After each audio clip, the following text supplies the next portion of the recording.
Good morning. Good morning. Good morning. Well, at least we have your attention now. Sorry about that. Good morning. It's just wonderful to see all of you here and conversing and joking and having a good time. It's just the spirit in the room is just amazing. So thank you so much for all being here. We have a great program for you this morning, and we're here to celebrate all the amazing things going on at IC, and all of that happens because of all of you. So again, welcome. I'm Dr. Sheila Bailey, so I will be making remarks. But before we get started, I want to call out Chief Sudersky, and as she's coming out, I just want us to all take a moment to thank her and her team. We are incredibly safe. They train. They do an amazing job at ICC, and they're part of our unsung heroes. So help me join me in thanking them.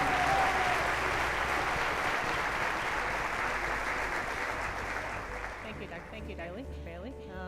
I'm here. Briefing, a couple minutes. This is something that you guys can do before events like this. We encourage you to do it before your classes start for the semester, or maybe when you have new employees in your area. This is something you can find in the response kind of online. It's a checklist. Some of these things to cover. And I'm going to ask for a little participation from the audience. Let's switch it up a little bit. So I'm here. So I'm going to campus police first in the event of an emergency. But who else has the campus police phone number on their phone? Hopefully, right? Yeah. What about the Live Safe app? We have the Live Safe app in our phone. Very good. Backup person. We don't want everybody in here to call. So Bruce will call. A backup. Not everybody though. Nearest landline phone. Let's say we don't have cell reception. Would be in the green room here. Maybe the box office if we need to. Nearest AED located right out in the lobby. Stephanie, as usual, will run out there and get it in the case that we need it. Audience, health careers folks. Where are we? Right there in the middle as usual. So there's more than two volunteers that are going to help us in the event. We need some CPR and AED. And then nearest fire stations, we have on both sides of the theater here. In the event we need to evacuate for something like a fire, we are going to go out to the closest exits if we can on the lobby, and then we're going to head outside into lot C, farther away from the building. If we can't go out that way for some reason, if you go downstairs. Yeah, we're gonna go downstairs if you need to. And on both sides of the theater, you can get downstairs and go outside both places downstairs also. In the event that we would need to shelter for weather, say a tornado here, not today, hopefully. But we would be in the basement downstairs. We get in that main lobby down there, or in some of the dressing rooms would be a good place to shelter. In the event we would need to lock down here, then we would also move into a room that you could either lock or barricade. There's not larger rooms here we could lock, but you would definitely find the green room, go downstairs into the dressing rooms and find something that you could barricade the door with. And as always, reach out to us anytime you need help here on campus.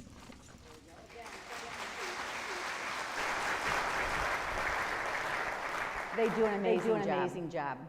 So this morning, actually, before we walk through our agenda, we have some very special guests. We have some of our elected trustees in the room with us this morning. So with us this morning, we have Chair Cindy Bird. Cindy, why don't you stand so people can see you? There's Cindy. And right next to Cindy, we have our Vice Chair, Ron Budzinski. Sorry, I stumbled on that. And then earlier I thought we had newly elected, you may not have heard of her before, Kim Ong is over here. And I think that's everybody. Right. So thank you so much for joining us here this morning. We appreciate you being here with us. So we're going to start with, I'm going to talk about the 1IC Superhighway and the progress we're making on that implementation. And then we're going to go right into some conversation about the Educational Foundation with Mike Eunice. Julie's going to walk us through and help us greet our new full-time employees. Part-time employees will be greeted at your department and division meetings. Darrell's going to walk us through both marketing and outreach and strategic plan updates. Then we have big updates on ERP and IT from Gabe Gibson. Bruce, finance, you always got to cover that. Then Arnie Trail will walk us through our Cultivating a Culture of Care. John C. Knighty on student success. Joe, our brand new Vice President of Academic Affairs, Joe Bergman.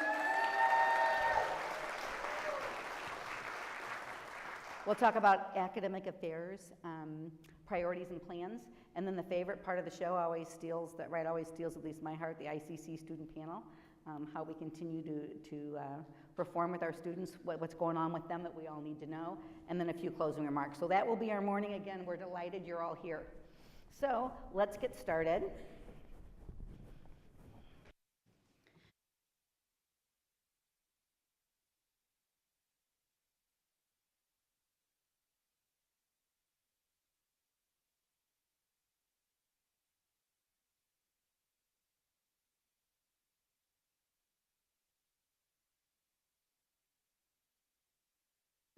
And for what I've been told, our recent high school graduates, our dual credit students, and our high school counselors are just delighted with the changes that have been made and how that application flows. So we're proud of that. We implemented Slate, and for those of you who don't know what Slate is, that's a client relationship management software. So as we continue with this implication, we're going to be able to take for each student, identify the pathway they're on, and communicate with them specifically about the details of their programs and opportunities, and we couldn't be more delighted to bring that customized approach and that sense of belonging to our students. Could we turn this down just a little? I feel like it's really loud. And then we were chosen as an Achieving the Dream Leader School. So I think we all know Achieving the Dream. We've been working with them for about 8 years. They are the premier community college student success organization. So top 10% of the community colleges in the country, and guess what? We are now part of that top 10% as a leader college. So that's due to all of you and the work you do with your students and all of our outcomes. We've enhanced schedules, we've changed programming, we've added programs, we've retired programs. That's going to be part of how things are done in the future. We're going to make sure that everything we offer is meeting the needs of our students and continuing with that change. So give yourself another big round of applause. Those are major accomplishments for this year. And again, so I just want to continue to talk about One ICC and our superhighway that's going to lead us to student success and college and community vibrancy. So here we go. And just before I get started, some of these slides are the same as last year, but I wanted to repeat some of these themes. First of all, it defines our mission. And secondly, you may have remembered last year I was up here with the flu and about 102 fever, and I kept getting lost and couldn't get words out. So, this is my last year to do this. So I walked up here knowing I would outperform last year, right? So there's no way, right, I'm going to do worse than I did when I was sick. So you may recognize some of these slides, though. So just for context, right, if we all were forced to take the same one-lane highway and there were all these barriers and construction, what would we do? We'd probably pick another highway, right? And with all of the needs of our students and all the needs of our community, there's no way all of those needs fit on a one-lane highway, right? They need more options than that. So what happens when, as community colleges, we just have a one-lane highway? They pick other highways, right? And we want their path to go through us. So we are working together to create the ICC Superhighway, and congrats to all of us in this room for adopting this roadmap and our strategic plan and moving forward together. So, our Superhighway will eliminate the need for our students and our community members to choose different highways other than ICC, because we will offer the lanes and increase the number of individuals through those lanes who we serve in this district. Remember, only 43% of the adults in this community, in our district, have a credential past high school, when 63% now of all jobs require that. We have tens of thousands of people we should be serving, and we're going to serve them through a multi-lane highway. And when we do that, we can, with this approach, we can serve not only high school students and those recent high school graduates, but our adults with families and people with full-time jobs as well. So traditionally, what we had going on at community college is here's the highway, right? Everyone gets on at the same point, right? And there are two exits. You're either going off to a university or you're going out to get that job, right? But what we found is people really do start at different places. And when you meet people where they are, they need more flexibility than that. And they may start in one lane and go to another. And we're gonna build out that superhighway to take care of everybody. So this is why our One ICC Superhighway to Success is increasing by providing multiple lanes. Gone forever are the days that students take the ICC highway because it is the only accessible highway available to them, right? That may have really been at a point in time, maybe 20, 30 years ago, we were the answer. Now you can get answers over the internet. You can get answers at other institutions. There are a million, we can get answers through your employers, right? There are so many other highways to take, but because we're going to take this multiple lane approach, they can all come to us, which is exactly what we want to do. We are expanding our lanes now and we are simplifying lane changes so everyone can come to us, enter where they need to, and be successful. So the build out of this One ICC Superhighway is especially critical now because the majority of people in our country are already choosing non-higher education highways to reach their destination. This is not a point in the future. This is where we are now. They're making other choices. And why are they making other choices to credential outside of higher ed? Because we don't have enough alternatives and different pathways to serve them. Well, that's not what's happening at ICC. You know, another complicating factor, how many of you have heard about the demographic cliff? Right, we have fewer and fewer, right, students graduating from high school, not because they're not completing high school, there are fewer of them. Well, and then when you take that fact, then you take a look at these facts, the other issue is fewer of that smaller number are actually going on to higher education, right? We find that our nation is losing confidence in higher education. So we are working hard to ensure that they do not lose confidence in us, that they can continue to come here, and we will find ways and methods to meet their needs and meet their desire for that return on investment. So what is our highway going to feature? All kinds of things, right? This is why our strategic plan ensures that we are building out multiple lanes on the ICC Superhighway with GPS navigation systems, which are our plans to completion, and meeting people where they are through different on-ramps. Not everyone is ready to start with academic credit, but that's okay. We'll find a place to start them through professional credit and workforce and move them right on through. We will be getting them to the workforce more quickly, which is a huge desire of today's adult market, and then give them on-ramps to come back and join us for that next credential and the finishing of that degree. That's just the first step on their journey. We want to serve all of those people. We also have new IT systems that are paving this superhighway, so our students can get through, we can have more belonging, we can guide them better, and we can make sure they're not hitting potholes, and we'll be talking about those new IT systems a little later. This is how we're going to support our students, right, and move forward as an institution. So let's talk about what an example of that might look like. So say someone wants to earn an IT credential, okay? They come to us, they can go right in through an academic program in IT, problem solved.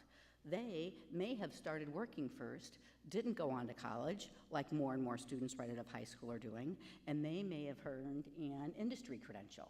So they can come in, we'll give them credit for prior learning, explain to what that next pathway is to that next credential, and eventually onto a degree. So wherever somebody started, whatever experiences they're bringing with us, we want them all here so we can continue with them on that journey to their success and to their ultimate credential. You know, another way that our superhighway could work is we're finding more and more students getting that first career credential and then exiting, right? They may come back for that second and third credential. So now, what are they missing? They're missing those gen eds to get the degree. Well, they may work 3 or 4 years and they want to be promoted, but they can't be because they don't have a degree. So we want to make it easy for those folks to come back and earn those gen eds over time so they can continue. So this isn't about one part of the house versus another. This is all of the options for all of the students, because our goal is we want them all eventually to have a degree.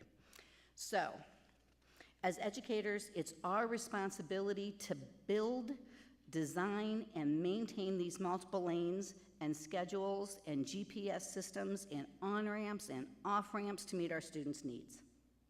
So by embracing a range of routes containing varying programmings, modalities, schedules, and credentials, we ensure that everyone in our district has the opportunity to succeed on the ICC Superhighway.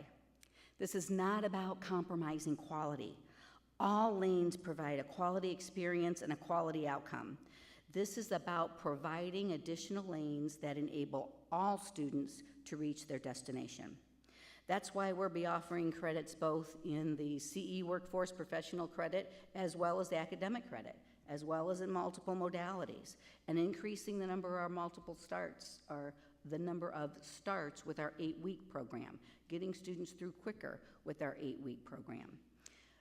This is why we are investigating and developing micro-credentials, competency-based instruction, our 8-week schedules, all in our strategic plan, all designed to build out the ICC Superhighway. We will meet students where they are and provide them with an on-ramp and GPS instructions to complete their route to a successful destination. As you can see, our strategic plan is our blueprint for the Superhighway build-out, and it ensures belonging through our support systems, success as we set the destinations and lanes and support students through, and integration. That's where Workday comes in. The ability for us to support students and to spend less of our time on paperwork and working with each other and more of our time focused on the students, completely enhanced with Workday. Our availability to customize messaging to students and support them more specifically would only be available if we had Slate. There are more examples with Canvas and CourseDog. We are building that infrastructure. We're paving our highway in such a way that not only is it easier to do our jobs, but it's also more supportive of our students. So we couldn't be more excited about that. And then again, transformation, and that's what we've been talking about for the last few minutes. So, let's not forget that education is a journey, a lifelong journey. Our One ICC Superhighway must support the over 80,000 adults in this district right now with some college and no credential, as well as it serves the recent high school graduate. It must serve those who are currently not academic program ready, but are in need of a short-term credential and good jobs to stabilize their lives, as well as those who are on a direct path to a university. Every learner in this district deserves a lane, or maybe a combination of lanes, that enables their success. Their needs drive our development, and that's what starts their journey. We meet them where they are, and we make sure that if they choose to go down this pathway, credential by credential, that we're there and we allow them to change lanes and merge in and out, and eventually everyone gets to their successful destination. So, the One IC Superhighway we are designing and building is at the very heart of our strategic plan, the success of our students, and the advancement of this community. And those are not hollow words. If we continue, right, if we continue to have a 20 basis point difference between the skills of our adults and where the family sustaining jobs are, we will not be a successful community. And ICC is the heart of making that change, and doing all of these things is going to ensure everyone is successful. So it will not only change the trajectory of our students' lives, but also the lives of their families, while we grow the workforce, create a more just and equitable community, and create a more economically vibrant central Illinois region. The highway we are designing and building is at the heart of the advancement of our students, of our community, and of our beloved Illinois Central College. So thank you to all of you for your active involvement as we build this out together, our one superhighway. And I hope this analogy allows us all to sort of put together some common language and some of the why and the rationale of how we're all going to move forward together. So, thank you very much.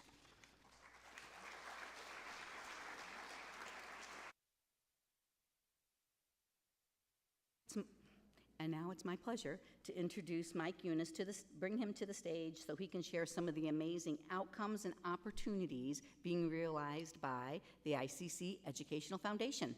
Mike. Thank you. Is it this one? Yeah, this one advances. Okay, thank you. Thank you, Dr. Quirk-Bailey. Good morning, everyone.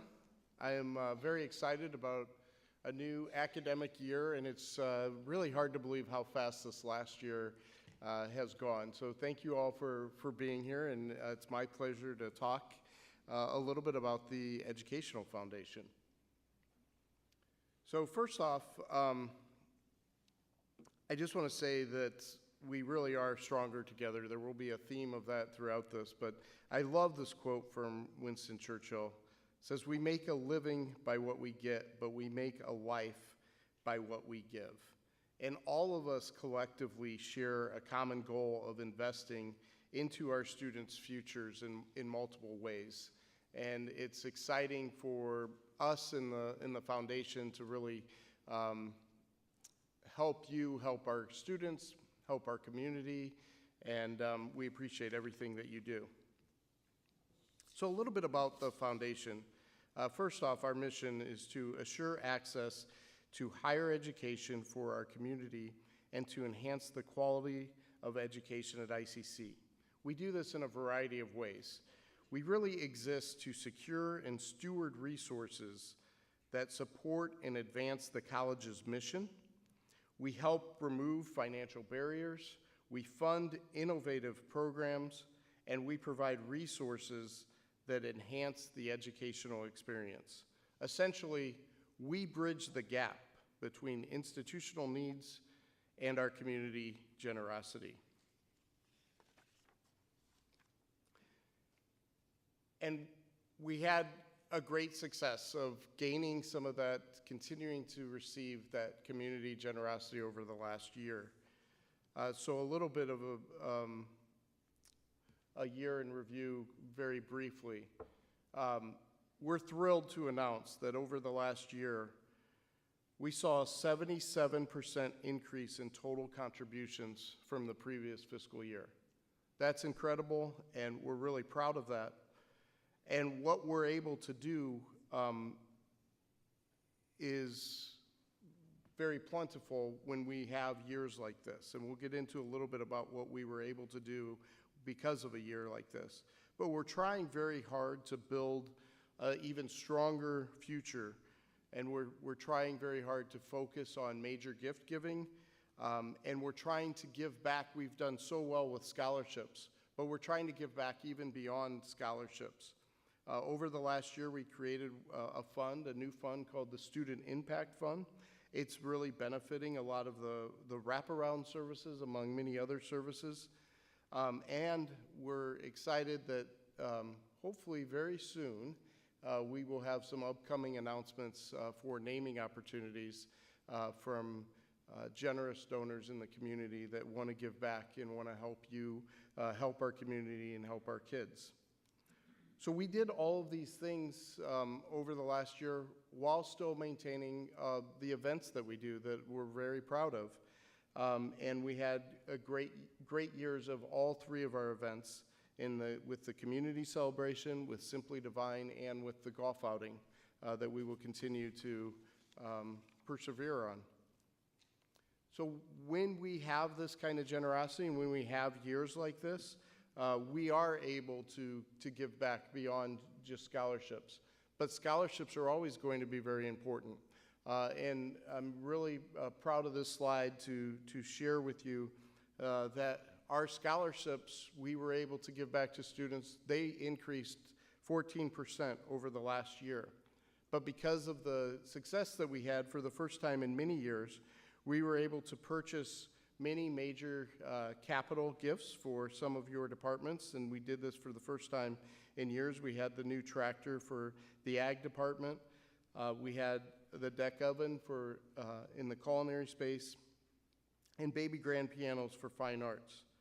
We also raised and contributed over $475,000 towards several key programs, including advanced manufacturing programs, solar training, wraparound services for students, and initial funding for the Pekin Prison program as that was getting off the ground, as well as continuing to support our students through emergent needs with the emergency fund that we offer.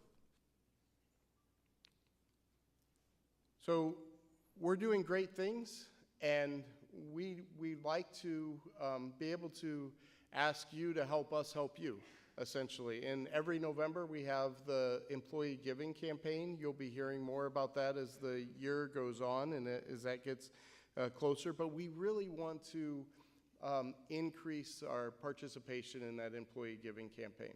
And I talked to a lot of you, and I know some of you think, you know what, I couldn't give much, and my little bit isn't going to make a difference. But I just want to take a moment and say that that is just not true. We really are stronger together. We truly are. And if you think about if the average cost of a cup of coffee is $5, if you think about giving back a cup of coffee a week, if every one of us did that collectively with the amount of staff and faculty that we have here, that would be nearly $250,000 more that we would be able to give back to scholarships, to programs, to capital needs. And in the capital campaign, or in the employee giving campaign, you're able to select where you'd like to see your donation go.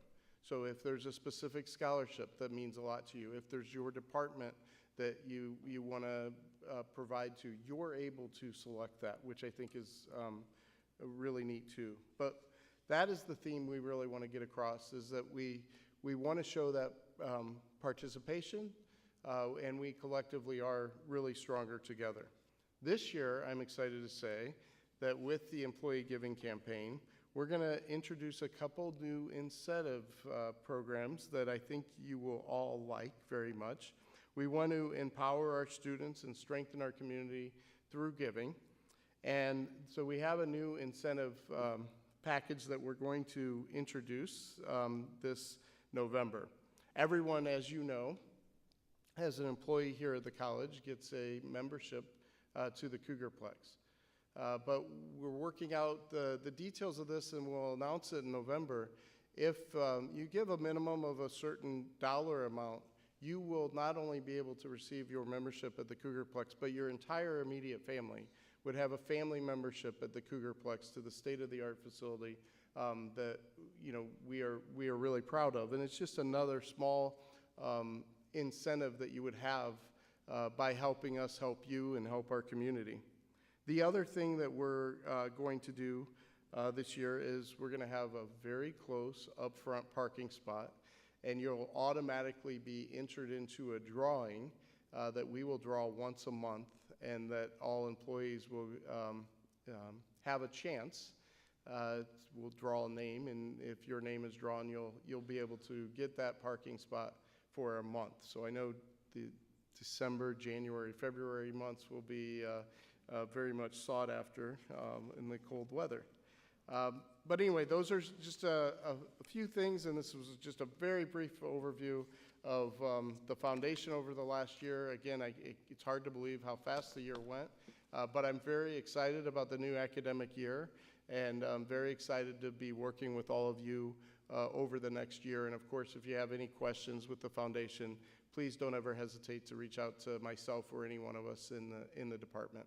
Thank you all very much, and now I'll turn it over to Julie Taylor for some HR and new employees. Thank you. Good morning, everyone. Good morning. I have the pleasure today to recognize our full-time hires that started from January 1st of this year through July 31st of this year. This also includes employees that may have been part-time or temporary before and now are full-time. And I do not want to forget that we have also hired a lot of part-time folks, and those individuals in the essence of time will be recognized in their divisional meetings. So, here we go. If you're here in attendance today, please stand when I call your name so everybody can see your face and welcome you. Academic Affairs, Courtney Gehrig, Assistant Professor and Program Director.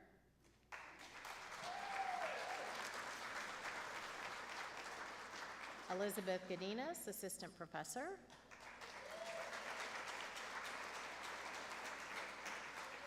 Jennifer Sloan, Temporary Full-Time Faculty.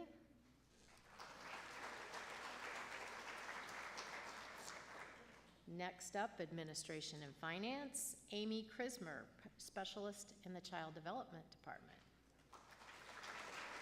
She's probably downstairs taking care of kids. Haley Frederick, Security Officer. Isaac Adams moved into a bookkeeper role. Ed probably wouldn't let him come. Tanner Wilson, Technician on the Technology Service Desk.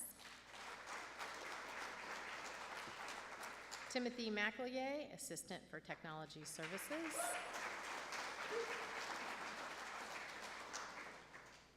And for Executive, Darrell Carter, Chief of Staff. I think he's hiding backstage. And Marketing and Outreach, Stephanie Bridgman McClaskey as a Communication Specialist.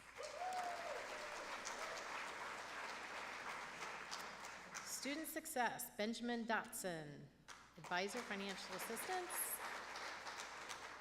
Grant Kergard moved into a full-time specialist in the testing department. Gretchen Frank, Lead Advisor. Jason Stelatis, Director, Advisement. Lindsay Hawkins, Student Success Advisor. And Patricia Stout, Administrative Assistant for Advisement and Retention. Next up, Workforce and Diversity, Angela Hauk, Lead Coordinator for Early College. Gregory Gibson, Truck Driver Training Instructor. Jordan Serpett, also a Truck Driver Training Instructor.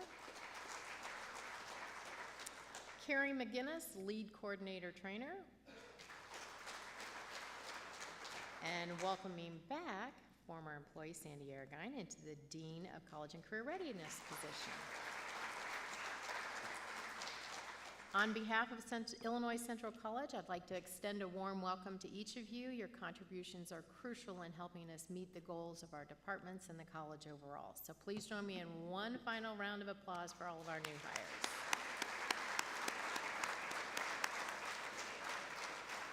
Next up, please help me welcome our Chief of Staff, Darrell Carter.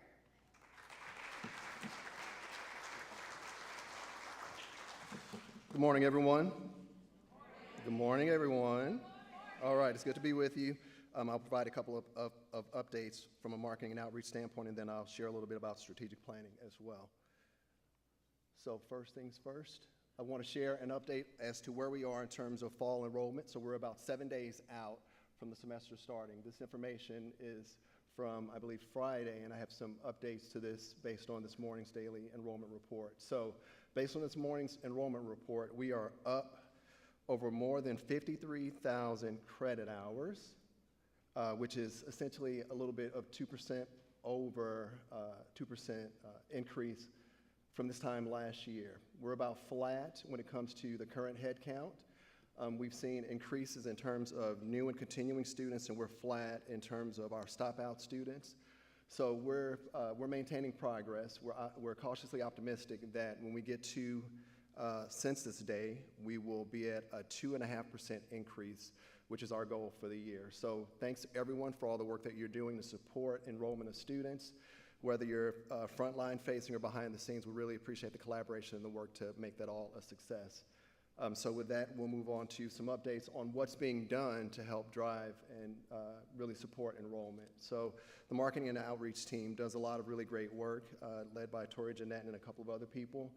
So there's all the digital advertising that you see or that our prospective students see online, direct mail, things that we send to them, the interactions that we have with them via email. But it's not just the things that we do from a digital standpoint, it's the relationships and the interactions that we have with them face to face. So really excited that we had 27 visit days this year, which is an increase over last year, which is actually the second year in a row that we've seen our visit days increase. And so that's really important because the prospective students like to meet with our enrollment, they like to meet with admissions reps one-on-one to talk about the really important decisions that they're making as they enroll for classes, as they think about the degrees and the academic journey that they want to pursue. We also have expanded our outreach in terms of community-based organizations, events. If you haven't had an opportunity, if you look at the homepage of ICC this morning, you'll see a really encouraging student success story. There's a gentleman named Byron. Shout out to Carmen Furtado for supporting this gentleman named Byron. So he's a formerly incarcerated individual who decided that he wanted to try to pursue his education. Carmen provided some really intentional, very specific support for Byron that helped him get enrolled, find the financial support that he needed to be able to pursue his degree for the truck driver training program, and he eventually passed his CDL license and is now gainfully employed. So that's really encouraging to think about that student success story that comes from one of the community-based organization events that we have. And again, just the other things that we're doing in terms of texting, phone outreach, things of that nature, to make sure that we're providing students with all the support and the resources that they need as they make these really important decisions about their education.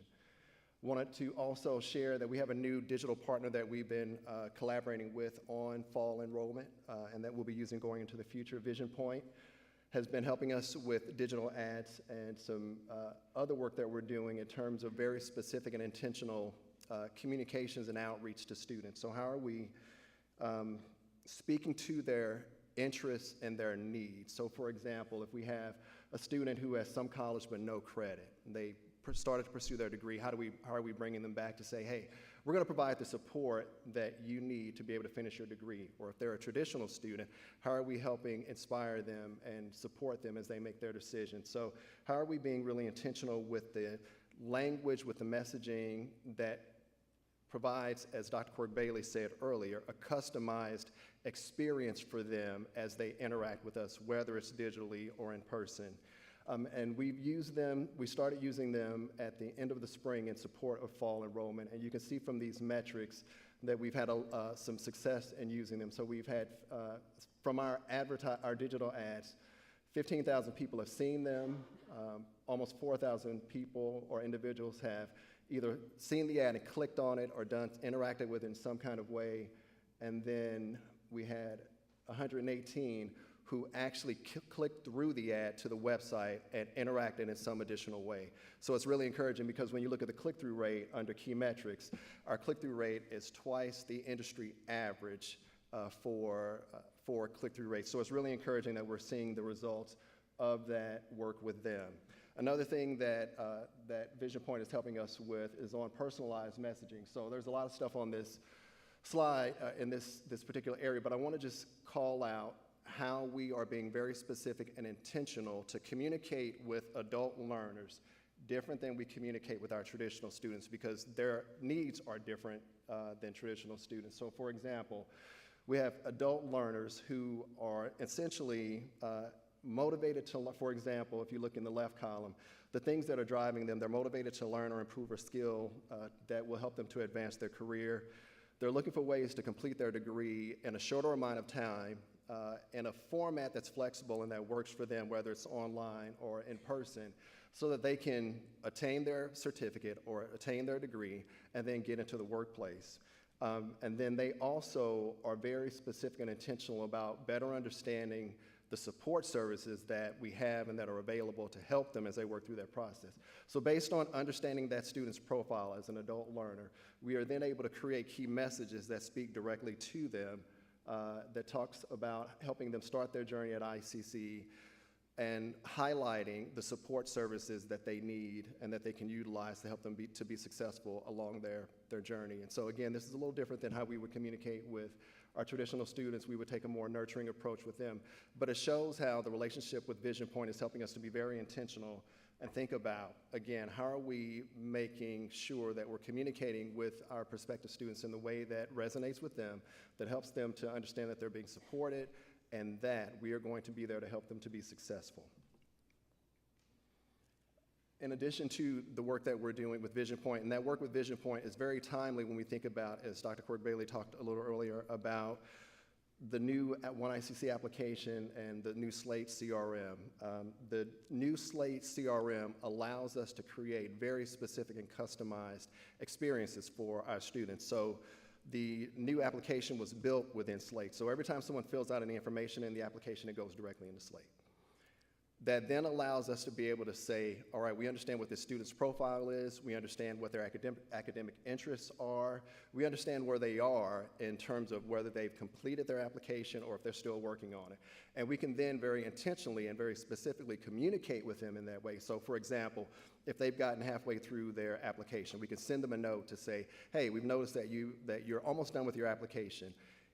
Go ahead and finish it. Here's some other resources and a reminder of things that you need in order to complete that application. If a student says that they're interested in information technology, for example, and then they go to the ICC website, for example, we can then send them an email that says, hey, we noticed that you were on the website, that you were looking at IT-related programs. Have you thought about the land technician program or the front-end web developer program? So we can be, again, very intentional and very specific in how we communicate and how we make sure that they're having a very specific, individualized experience in their interaction on the website, in their interaction with the digital advertising that they see from us, as well as the email communications that they hear from us. Last thing that I'll say on this slide is that the Board of Trustees is going to vote soon on the tuition rates for the 26-27 academic year. That will give us an opportunity to be able to share with our students when we reach out to them what they can expect in terms of tuition rates for ICC. So typically a student will have their package from Bradley or ISU, and they'll be looking at what the costs are for those programs. We'll be able to have our package sent to them so that they can make that decision, also looking at what ICC offers from not only a cost, but from an academic standpoint. It helps them to understand that they'll have greater cost savings if they consider coming to ICC. So again, we're doing a lot of things to engage our students, to be very specific and very intentional with them. So as I close out for this particular section, the marketing and outreach team is going to continue to collaborate across the college. You'll see a lot of more work with advising, with admissions, with enrollment services to make sure that we're using all the resources that we have in front of us and that we have through Slate to be able to make sure that our students are having a really positive experience, whether it's from the time that they apply through the application or they've been accepted, and how we communicate and message and share information with them to when they're on campus and how they're interacting with those individuals that are in front of them. So thanks everyone for your efforts, for the work that you're doing to support enrollment. Thanks to the marketing and outreach team and everyone else for their support as well.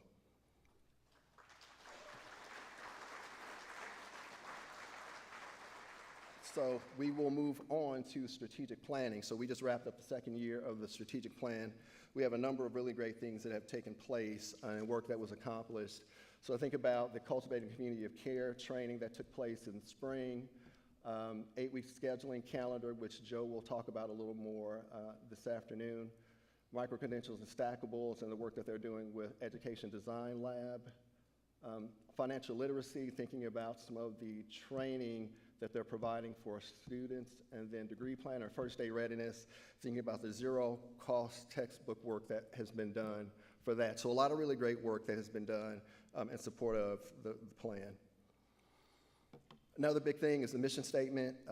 Kudos to Dr. Carrie Schimmel and the mission committee for all the work they did to get the mission statement across the finish line.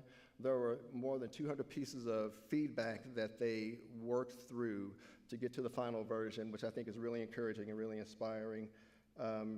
It reflects our commitment to student learning, to their economic advancement, as well as the economic advancement of our community and the sense of belonging for our faculty and staff. So really want to just shout out Carrie and the team, and again, just give them credit for all the work that they did to get that across the finish line. And the last thing that I will share is that as we look at the work that has to be done for the FY26 strategic plan, we have 19 projects that need to be completed that are in various stages. The majority of them are in the design stage. And so to ensure that we are supporting you all effectively, we are reintroducing some training in the fall and in the spring that will help move each team through their particular phases in a proper way. The other thing that we're doing is we're going to be really intentional about sharing what some of the updates are on the good work that each of you are doing. So we are implementing some update opportunities during strategic forum and during the dialogue sessions. We'll use those as checkpoints so that everyone can understand, again, here's all the great work that's being done in support of the institution, support of the projects that at the end of the day help us to support our students, help us to support each other, and help us to continue to grow as an institution. So with that, I will say thanks again for all the work that you've done in support of the strategic plan and the work that you'll do going into the new year. And with that, I will turn it over to Gabe Gibson.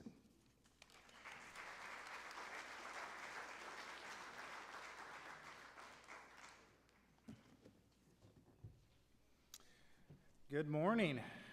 As I was sitting on the audience, it kind of hit me that Dr. Quirk Bailey is talking about building roads and paving these superhighways, and for Workday, we're actually climbing mountains now. If we can only get a road up the mountain, I think that would be good. Oh, Captain Workday's here. You want to come join us, Captain Workday?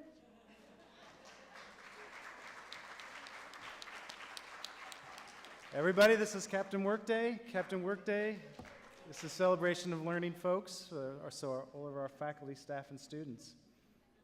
What do you have there on that, the flag, that pennant?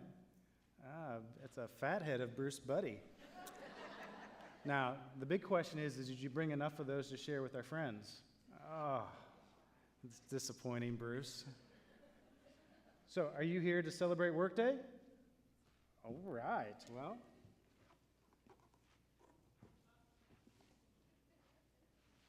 If all of you remember, as a quick overview here, we've been climbing this mountain for the past 18 months, and the last COL I said that we'd come here and give an update. Well, I'm happy to say that we finally reached Buddy Camp.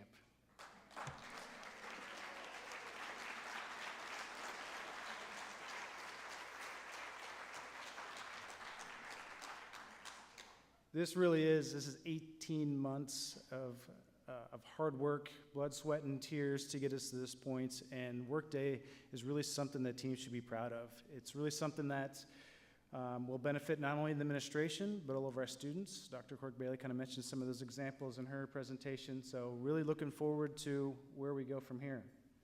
So thank you. Oh, you want to talk about the favorite part about Workday? Oh, okay. So it looks like, is it the mobile Well, it looks like Captain Workday's favorite part of Workday is the accessibility via mobile. So the opportunity to clock in and clock out via your phone, to approve time, all via phone. I think that's the Captain Workday's best win. All right. Well, thanks for coming out, Captain Workday.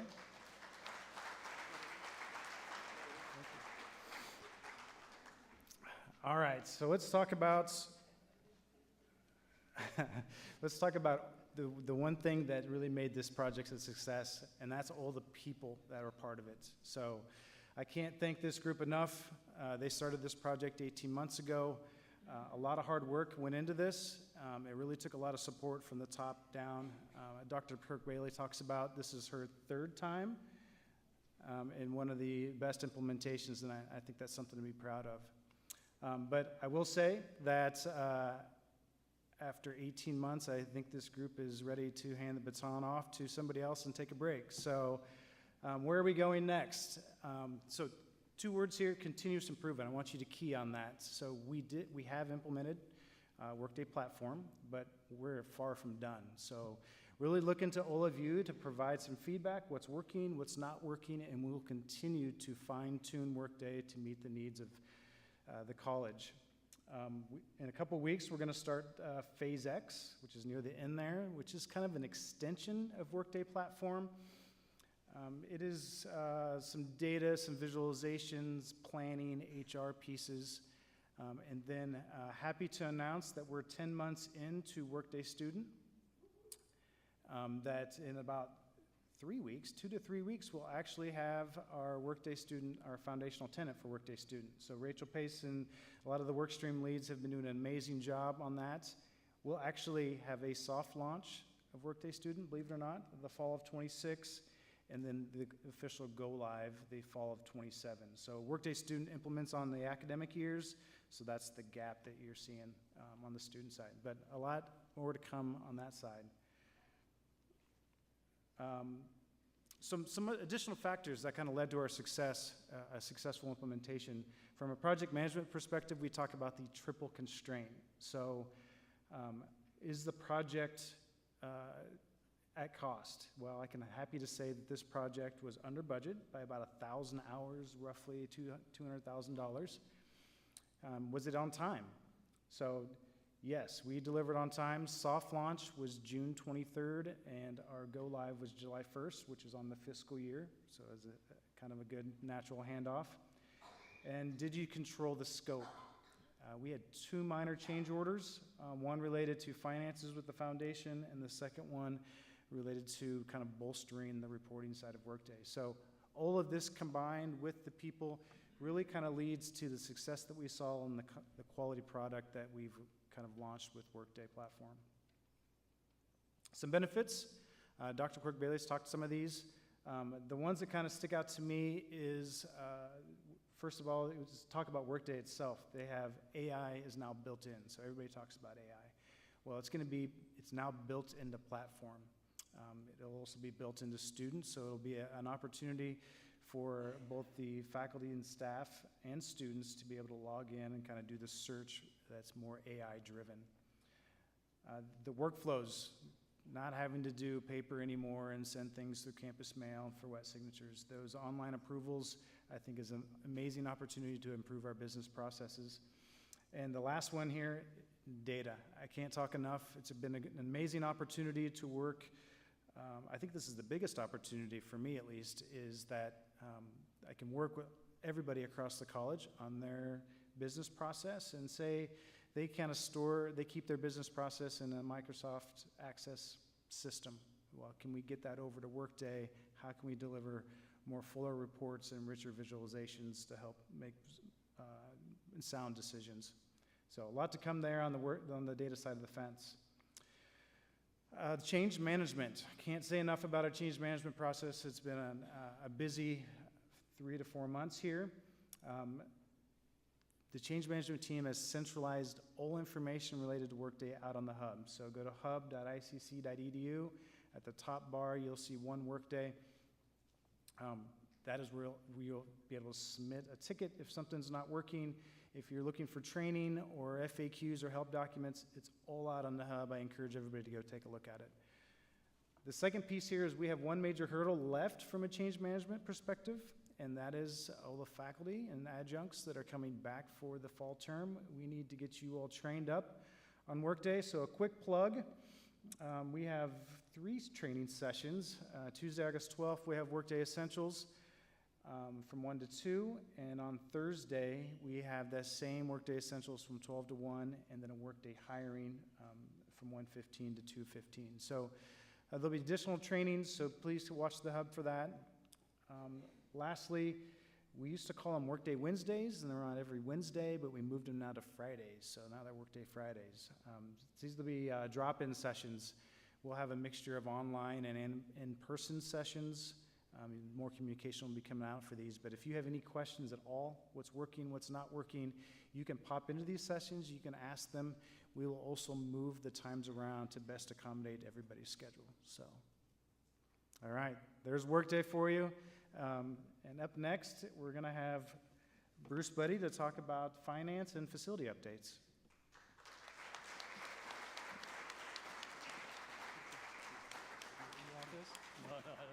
No, yeah, well, that's, yeah, one of me is bad enough, right? Oh, gosh, that's funny. All right, we're going to talk, it wouldn't be a celebration without a few waterfall charts, right?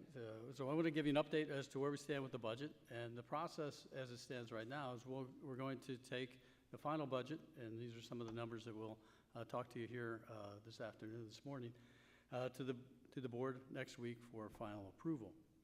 And we also have a retreat this Saturday to talk about some of the things as far as the tuition management, and where we're going to go with tuition. But as far as the budgeted revenue goes, tuition itself is driven. We're seeing some increases. Again, green is good, red is bad, to keep it basic here. As we look at those topics, you see some growth in the tuition side of things because of the enrollment. The tuition rate was flat, but the enrollment is trending upward. And as Darrell mentioned, we're close to that target of the 2.5%. We expect to hit that for fall, and that's the same target we'll use for spring. The good news here is summer came in much higher than expected, and actually creates a little bit of value heading into the financial cycle for this year. So that's a positive.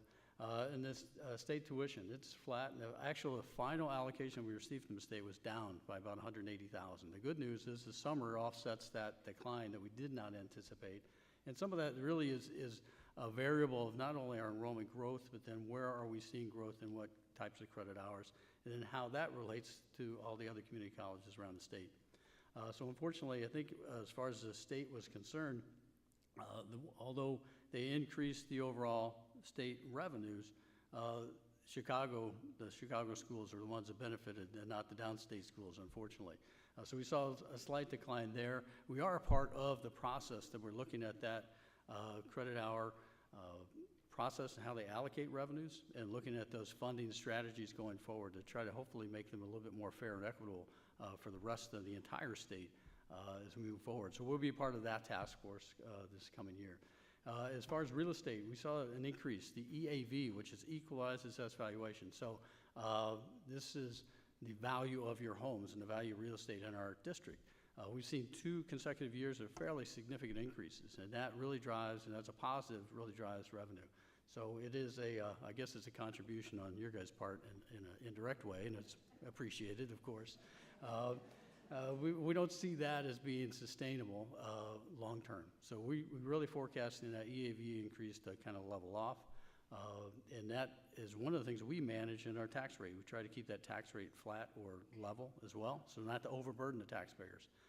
But again, this is an upside for us. You see a significant increase there.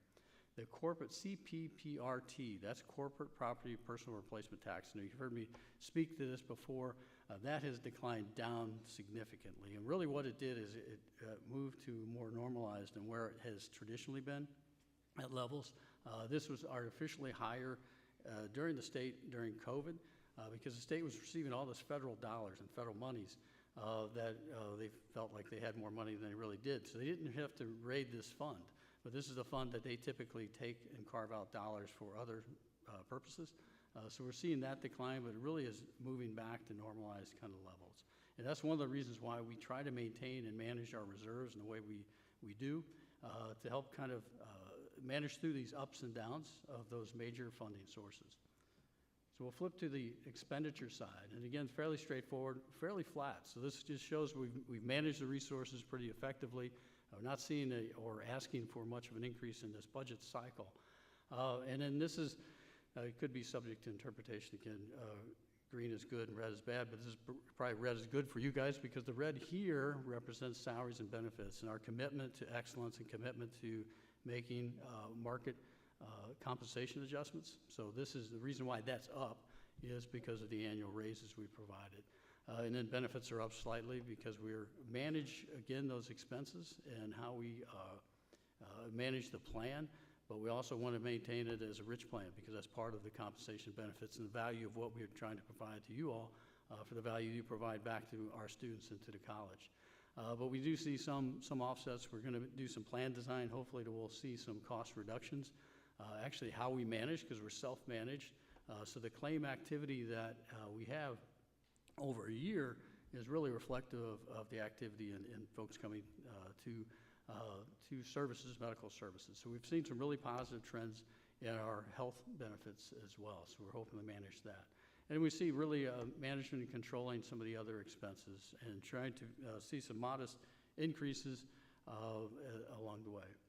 And this is always kind of the bottom line, punchline, if you will, the operating fund balance. So where do we operate in our fund reserves? And this shows you kind of multiple years and where the trend is. And unfortunately, that trend is moving downward. We've talked a lot about financial sustainability and what we can do to get to a point where basically our revenues and expenditures are more aligned. And again, the benefit that we've had is that HERF reserve, that Higher Education Relief Funding, the CARES Act, if you will. That reserve funds that we basically set aside have really helped us now in executing our strategies and plans for really achieving financial sustainability. Now, part of that is tuition management. It's a part of a number of things of managing our resources and optimizing revenues and being efficient with our expenditures. But you can see that's a trend that we really need to continue to correct to get on a path to where we have that financial sustainability. The HERF dollars have been very much a benefit to us. And those gold lines are really where we want to operate. We want to operate, we have a board policy that suggests we need to operate between that 40% and 25%. And anytime we dip below that, it takes a board action to say, how are we going to correct that? So what we want to do is always want to manage and think long-term as we look at our finances and resources.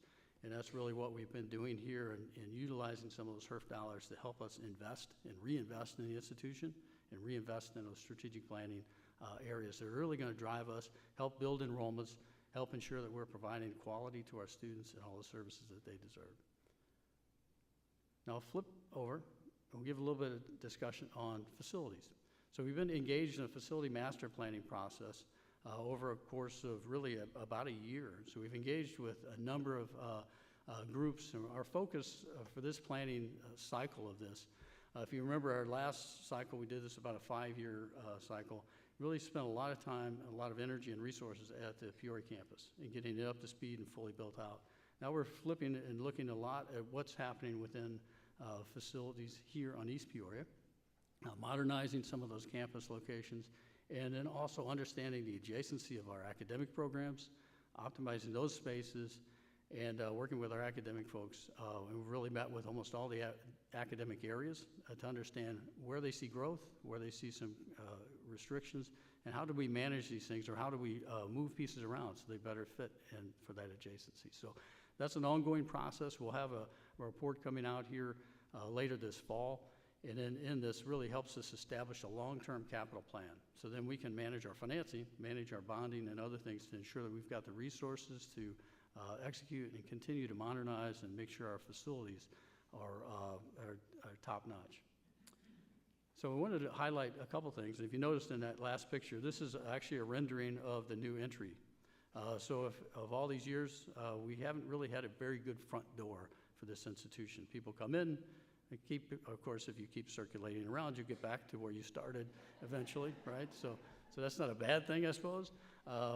But we wanted to make sure there was a focal point of what that entry point and where our students start their journey, right? So we're going to have, we'll be starting here. Obviously, we have relocated student services. I appreciate Dr. Knighty, his support, and Emily and others that have helped kind of relocate all of those student services as we are going to embark on this project. And it's pretty exciting. I think it's really going to be a focal point and a marquee spot for the campus. And so this is a rendering of that entry.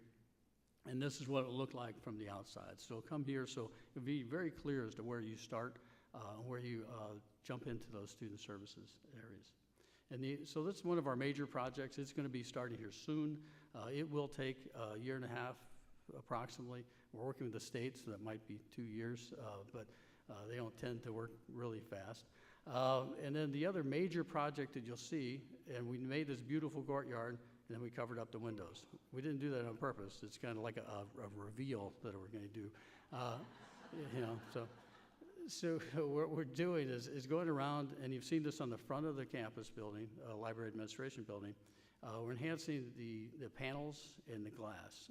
And obviously aesthetically it improves, but also from insulation, lets fewer bugs in, which I know some of you harassed over from wasps and other things. But so we'll be incrementally doing this project. So we're finishing with the courtyard, and then we have another project that funded from the state that will be going around the entire academic building. So that's one of the things to expect.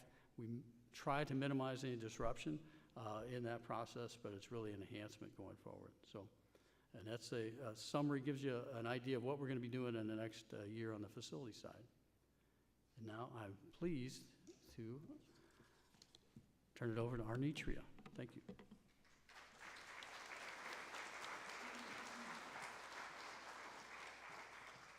All right, thank you, Bruce.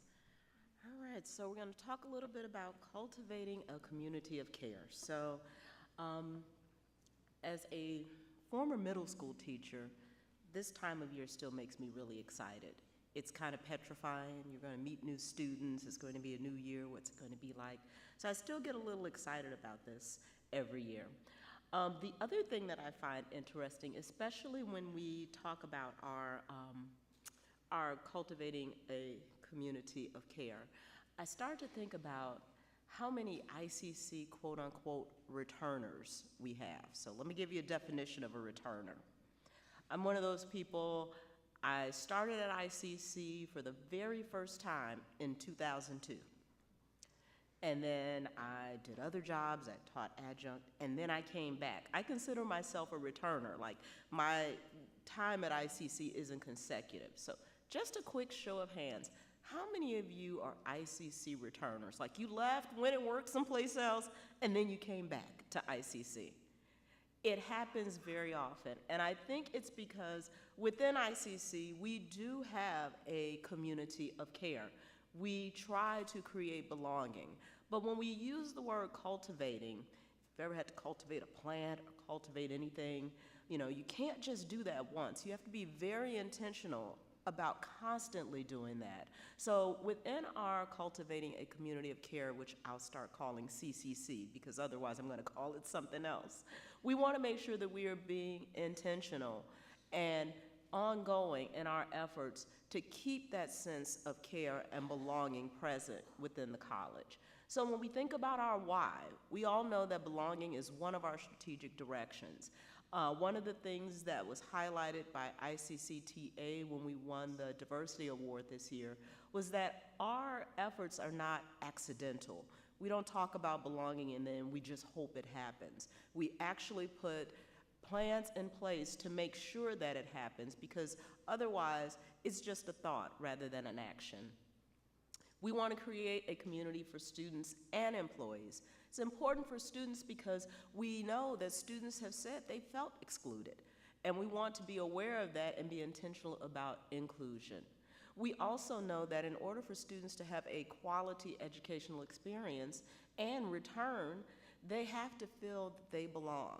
And we have to be intentional about looking at different aspects of all individuals and thinking about how, as an institution, we want to address those and continue to educate ourselves on how to create that sense of belonging for others. It's also important for employees. People don't stay where they don't feel like they belong, and they certainly don't come back. And when I look at some of those hands of folks who are our returners, they are an asset to our college. So we never want to say, you know, we don't want you to leave to go to some opportunity, but we want you to come back. Even if you look at our Board of Trustees and the members who are here today, we have returners. They were former employees at ICC and saw fit to return to be a part of our board. So we want to make sure that that's what we're always doing in our programming, in our instruction, and just in how we interact with one another. So for this year, our theme is Perspectives on Ability, and I want you to note that we want to make sure that we're using what we call asset-based language. Everyone brings ability to the table. Sometimes the word disability can be seen as a negative word, but we want to look at it from the positive perspective. We want to be intentional this year in thinking about and learning about how we can support those who are differently abled within our ICC community.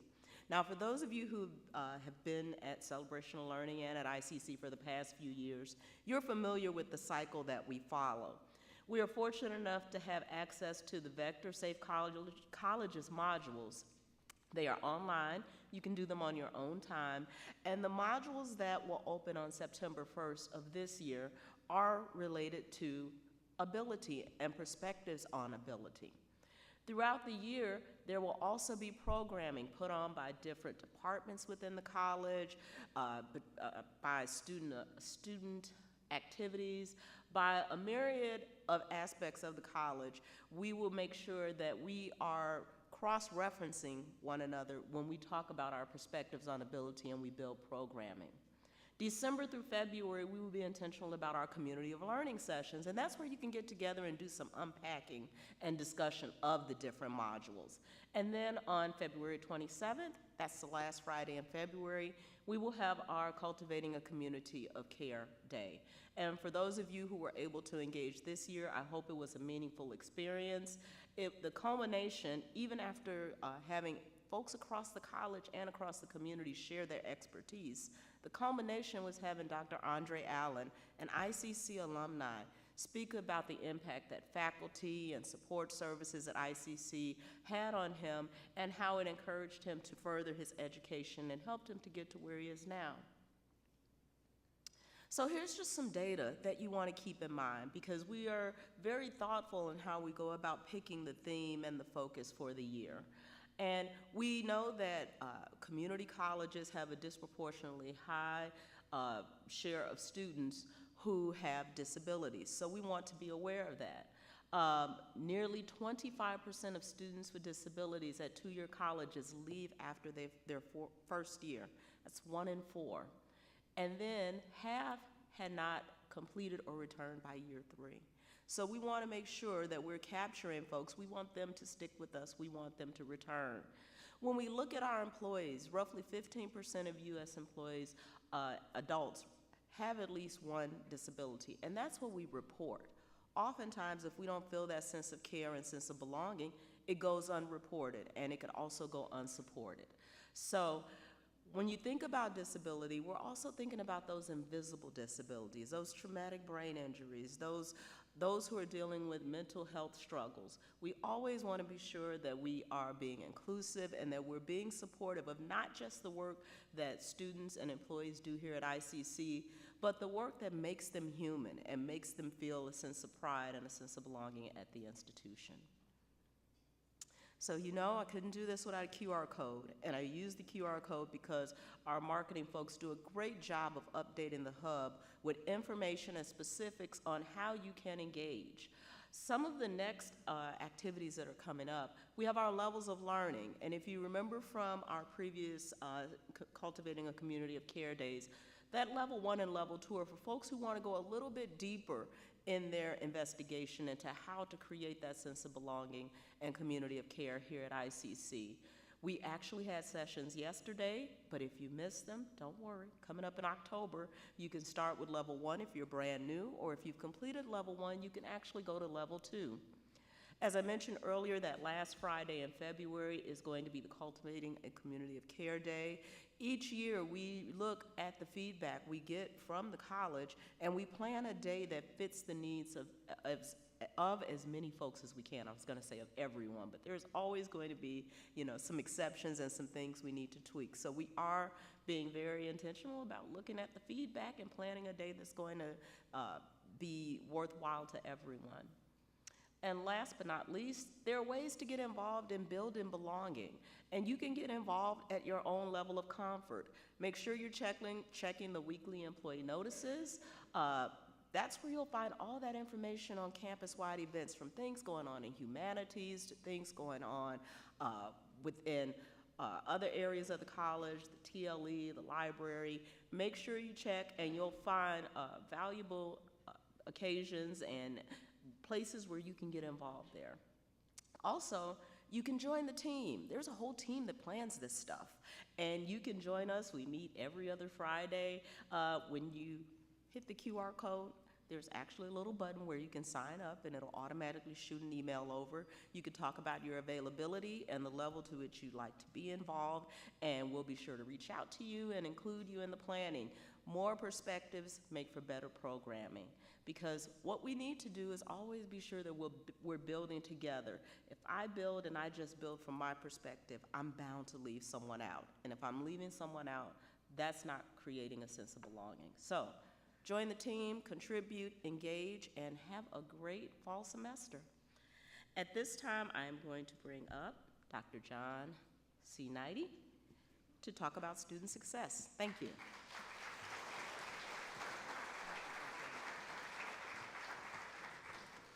Good morning, everybody. Oh, look, you've been well trained. Everybody responded well. That's awesome. I'm going to be referencing this as we go through, so I think you were handed it as we came in. You might want to pull it out.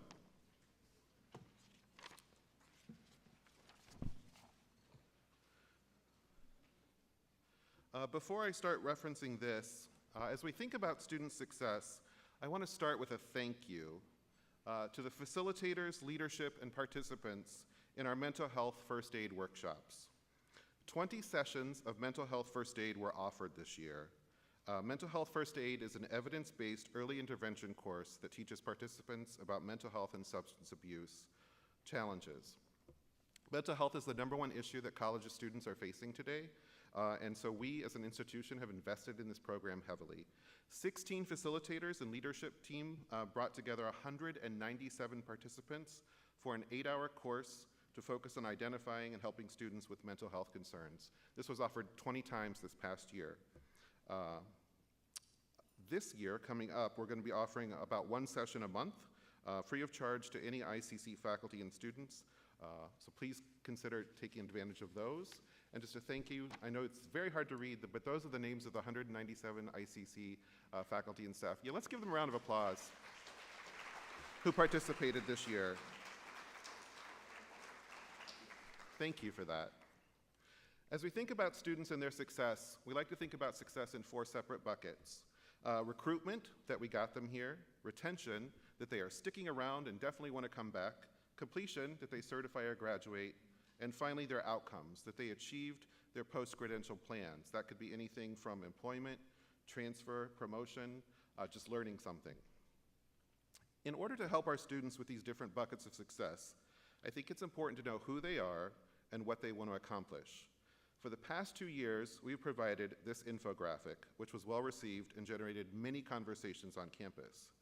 So with the ongoing help of our colleagues in institutional research and marketing, we've put together this new infographic, the one you received on your way in. It will also be sent out campus-wide via email.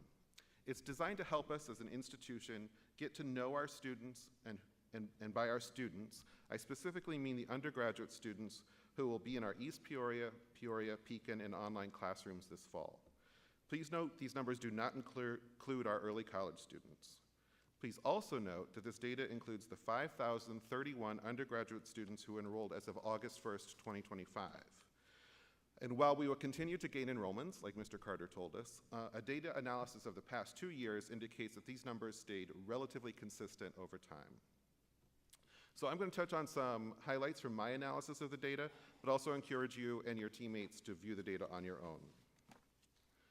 So first of all, demographics. Overall consistent over time and very similar to other community colleges from a gender, race, age, and ethnicity perspective. More women than men are attending with us this fall, 63% versus 36%. And about 0.4% of our students declined to answer this question. 48% of our students are between the ages of 17 to 20, but 52%, over half, are outside of that traditional age range. While we continue to be a predominantly white institution, with 66% of our undergraduate group identifying that way, 16% of our students identify as Black or African American, which significantly exceeds the Peoria metropolitan statistical area. And 7% of our undergraduate group identify Hispanic or Latino, which also exceeds the Peoria MSA. The next thing you might notice in your handout is outcomes, or their expected outcome. We think it's important to understand what students intend to do after they leave us, because we believe it is important for our students and for us to know to keep the end in mind. What are they doing after they leave us? What is their outcome? So as you can see, 42% plan to transfer to another institution, 36% plan to immediately go into the workforce, and 22% fall into that sort of other category that's listed there on your handout. These numbers are very similar to last year's.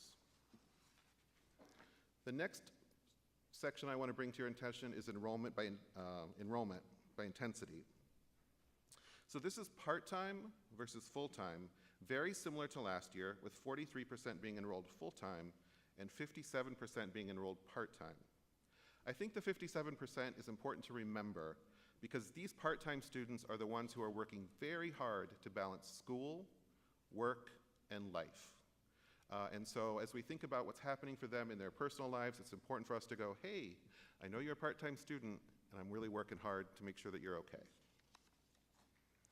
Continuing on the back of the handout, you'll note that first generation students are called out specifically, with 45% of our students being first generation. That's 2,261 of them. Not quite half, but we know they will struggle the most to navigate our academic systems. That's a very intentional quote, systems. Thank you for smiling, Dr. Schimmel. And expectations, they typically don't have a familiarity with higher education, and so they're going to struggle the most. We should help them. If you, like me, are a first generation student, I encourage you to disclose that in your class, to have the conversation and say, hey, I was a first generation student too, because that makes them feel as though they belong here. I think it's also important to note that regardless of whether or not you're a first generation student, understanding who our first generation students are will help them navigate ICC. So that's all the data analysis we have time for. As a reminder, I provide this data in order to help you and our students be more successful. Knowing who they are and what they want to accomplish is the foundation of our work. With that in mind, I encourage you to interact with the students with whom you're interacting in classrooms or offices on variations of these questions. So our students and their success. 3 questions to ask students. Whether you're working with them in an office situation, whether you run into them in the hallway, whether they're in your classrooms. Ask them what they hope to accomplish while they're here. How can I help you feel like you belong? Or what does success look like for you? These 3 questions can help you help students achieve their goals. As an institution, we are also trying to help them achieve their goals by generating a sense of belonging. So I have one quick shout out regarding generating a sense of belonging. On May 5th of 2025, these 31 amazing people gathered to represent the wide variety of offices and departments through which our students begin to feel a sense of belonging and to share their plans for the fall semester and to discuss co-curricular versus extracurricular programming. So these pictures on the right, which I know you can't read, but just know that each of those little tags is a representation of a co-curricular or extracurricular offering that students can engage in August, September, October. That's a lot of stuff for students to do. A lot of opportunity for them to feel like they belong here. So finally, I appreciate the opportunity to talk with you today about who will be in our classrooms and our campus this fall. I encourage you to use this data and this handout to engage in conversations with your teams. And thank you very much. It's now my great pleasure to introduce our new Executive Vice President of Academic Affairs. What's his name? Dr. Bergman.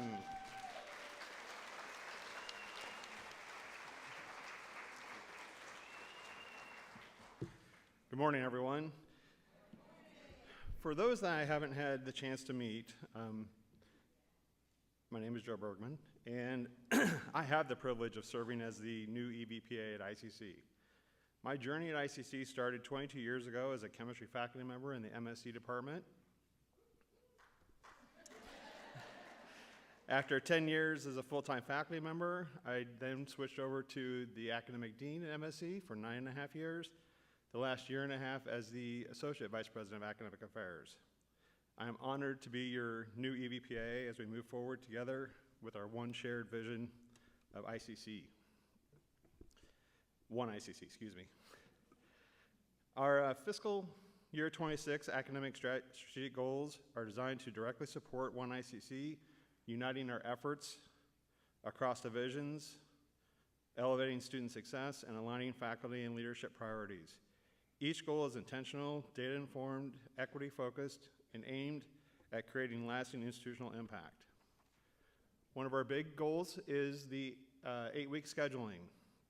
We're expanding 8-week course scheduling offerings to provide students with more flexibility and accelerated completion options. For the fall of 2025, approximately 30% of our course sections are offered in an 8-week format. That percentage will more than double next year when we go to full implementation. We have provided professional development for faculty through the and Learning Excellence Center in the form of the Backward Design workshops and the Art of Course redesign. 60 faculty have participated in one of these professional development opportunities. The TLE has opened a asynchronous Art of Course redesign for the fall, so if you haven't had a chance to participate, I highly recommend that you get involved now. The 8-week scheduling team has developed a 6-block schedule. You can see there on the screen, and also the data metrics that we're going to use to inform the institution on what is working and where adjustments need to be made after we implement in the fall of 26. As one ICC, we need to change how we think about all students. Whether students are starting in early college, workforce, corporate community ed, or adult ed, we need to ensure that they are able to change lanes to the academic credit. The best way to do this is by working together to ensure that professional credit aligns with academic credit from the very beginning. As we build out these new pathways, we will work with advising to align our shared vision. We'll continue to support students through orientation sessions, first semester experience, and the Academic Support Center. Last year, over 300 students participated in our new student orientation, with almost half of them stating that they were confidently going into their first semester at ICC as a result of the orientation experience. The Academic Support Center saw an increase to over 4,000 one-on-one student appointments in the last school year. Our focus in the Teaching and Learning Excellence Center is still committed to providing faculty with professional development around high impact and inclusive strategies. In addition to supporting the transition to 8-week courses, the TLE held monthly workshops over topics including Canvas features, artificial intelligence, open educational resources, accessibility, and neurodiversity, just to name a few. The TLE staff responded to nearly 1,500 requests last year and over 150 one-on-one faculty consultations.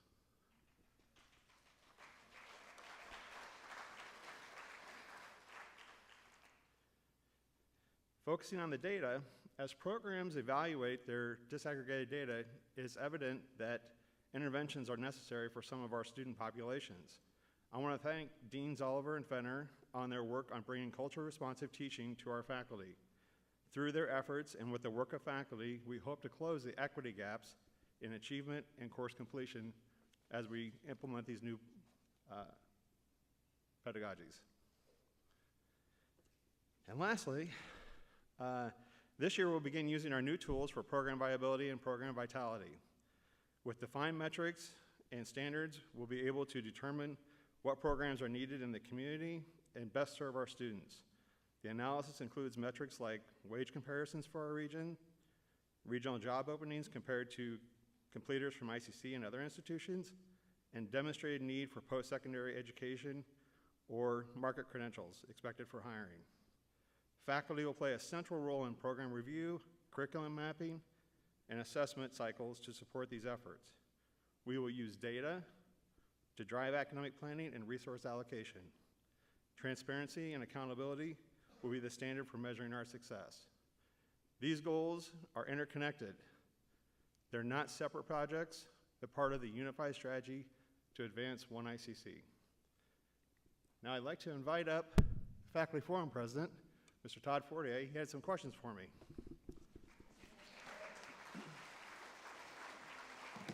Thanks, Joe.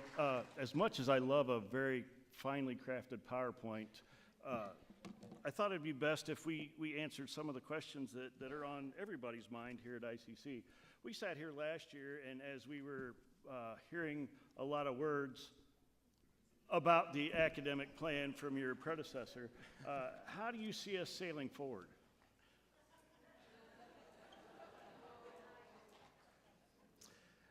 So my goal is to provide opportunities that benefit students and the community, and then working with the faculty and staff in academic affairs as well as the rest of the college to make those goals possible. So I'm a chemist by trade, so if I could boil everything down to 2-letter symbols and some arrows, I would do it. So you're not going to get wordy responses from me, but we're going to keep moving forward. Maybe not sailing anymore. One of the things I did when I prepared for today was to tap into the very robust grapevine that we have here at ICC. I just walked one lap around the academic building, and then I had to go through thousands of notes that I had. One of the concerns that I've been hearing is that this whole 8-week format is just your attempt at trying to make us work more for less. Can you speak to that? So, as I stated, I was a full-time faculty member here for 10 years, so everything I'm doing hopefully is benefiting students, but also in alignment with what faculty are used to. When we fully implement in the fall of '26, faculty will be no more assigned to, will not be assigned to more than 3 classes during an 8-week session. They'll be more intense, but you'll be more focused, on that smaller population, and we'll still stay within our contractual limits of 15 ECH for a full-time faculty member. So no additional expectations, just a different way of looking at our courses. Thanks. One of the other things that continually comes up to my email, which is now up to about 4,000 a day, and it's not all from Old Navy or Harbor Freight. One of the things that keeps coming up is you're going to limit us at this 21, and that's just simply to take money away from every faculty member and line your pockets. Can you respond to that a little bit?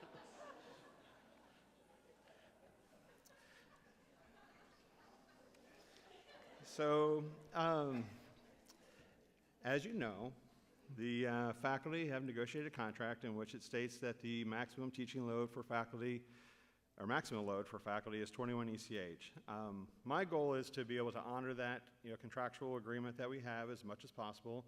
There are exceptions to going over 21, but I think what we found is that the exception has become the rule in certain areas. When we go over that consistently, we're now taking away from faculty's ability to do other aspects of their job. Updating curriculum, being able to be agile as we do things, and also there's a quality of life aspect to it. I know that one time I was assigned almost 26 hours, and I thought I was going to die. So, and I also knew that, my teaching and stuff was suffering as a result of it. So even though it was an emergent need and it was a 1-semester thing, it shouldn't be something that we're putting faculty into that situation semester after semester. This is one that's really been near and dear to myself and AIT, and kind of the reason I got involved in the Faculty Senate to begin with. And this program vitality or viability study that we're doing is just simply to remove faculty from their role here at ICC, close all the programs, and just have administration run what they feel is necessary. Can you speak to that?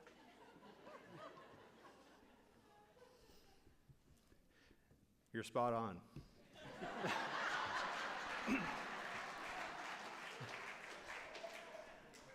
No, as Dr. Quirk-Bailey mentioned earlier, there's a program life cycle, and we want to make sure that we're doing everything we can to make sure we're serving our community and that the students are getting a return on investment on their education. We want to make sure that the opportunities we're providing are relevant to them and, again, meeting those community needs. The thing I'm really excited about with the program vitality and viability setup that we have is that it's going to be able to allow us to be able to analyze programs that we're bringing on, as well as programs that maybe have met their shelf life and we need to sunset them. The vitality standpoint of that, though, is going to give us enough opportunity to be able to look at long-term projections, see what's happening, and then be able to make changes and pivot so that hopefully we can keep our programs relevant, keep faculty employed, and serve our community at the same time. Hey, you know what? I've been taking a lot of questions here. I'm going to ask you a question, Todd. So something that comes up regularly is that faculty are not on contract during the summer. Is that true? Well, Joe, we've had this conversation several times, and I'll have it with every single faculty member. If you want to know when you're on contract, it's real clear in the contract. It's on the cover page, and it says that your contract runs from July 1st to August 31st, or August 1st to July 31st. So you're on contract all the time. There's this misconception sometimes that we leave and we vanish into thin air, and that's just not true. We do allow ourselves sometimes for 4 or 5 vacations in a summer, but we still should maintain contact with you or your office.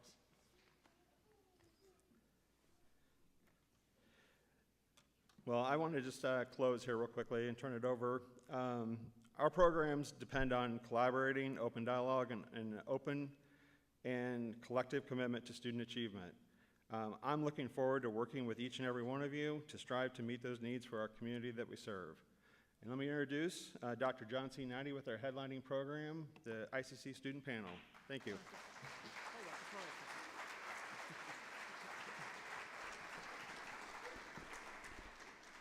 So I don't know if this is new Executive Vice President hazing, but I think Joe did an amazing job under pressure on the stage for the first time. And I also want to say I have the utmost respect for Todd, and these two gentlemen are two amazing leaders.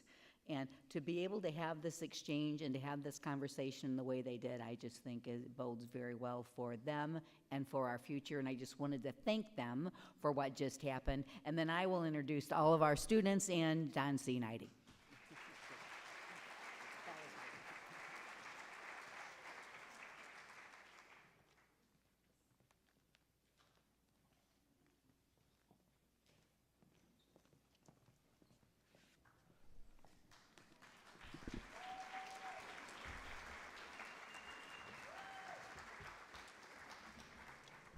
Well, that was just amazing, wasn't it?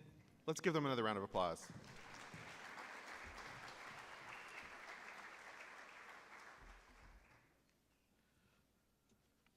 Hello again. You don't have to say hello again. Hello again. Thank you so much. The purpose of this student panel is to kickstart the new school year with enthusiasm and to build a sense of community. These are some of our learners and represent the reasons we engage in this work. Today, I'll be asking them to introduce themselves and to explore their experiences at Illinois Central College through the lens of the strategic plan, which focuses on 4 directions: belonging, transformation, success, and integration. As we go through, I may be calling on them specifically to answer a few questions in the interest of time. Speaking of time, I want to make sure we stay on time. Getting my phone out. So we're going to start by having them introduce themselves. They're going to tell us their year, their name, their year in school, their major, and their post-credential plan for after they leave ICC, and one summer fun fact. Are you excited? Me too. Let's give them another round of applause for being here.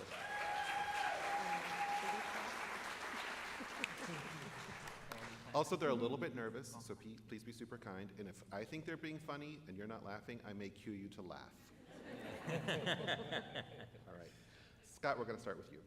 Okay. Scott Jackson. I'm probably 3.5 years at ICC now. Doing a associate in arts, hopefully teaching degree later on, if I get there. My post plan, finish up a novel or 2 that I've been working on forever, and relax until my next step in education. All right. As far as summer fun fact, work and work. So my version of fun for you is that I didn't recognize you when you walked in, because up until 4 days ago, you had a different face. Yeah, I had the full beard going. Yeah. So thank you, Scott. Yep. Moving on to Esther. Hello, my name is Esther David. I'm currently studying international business and associates in art. This is my second year now, but I'll be graduating with it in December. My summer was very busy, but I think the funnest part was that I got to go around and travel and meet new people throughout the whole summer. Awesome, thank you. Aiden? Howdy, everybody. My name is Aiden Venz. This is the beginning of my second year here at ICC. Technically, legally, I do not have a program of study, but I'm here for pre-health. My post-credit plan is a certification in either radiography or nursing. And let's see, summer fun fact I did today, I represented ICC at an NACA conference. Awesome, thank you. All right. Jamie. I am Jamie Milner. This is going to be my second year at ICC. I started out as a just general education moving into my nursing major, but I have recently changed and I am getting my associates in art for licensed social work. Minoring in psych. I hope to attend Illinois State University after ICC for my bachelor's of social work. And a summer fun fact is I accepted a student peer support position with Student Services and the food pantry, and I also got to attend my daughter graduating.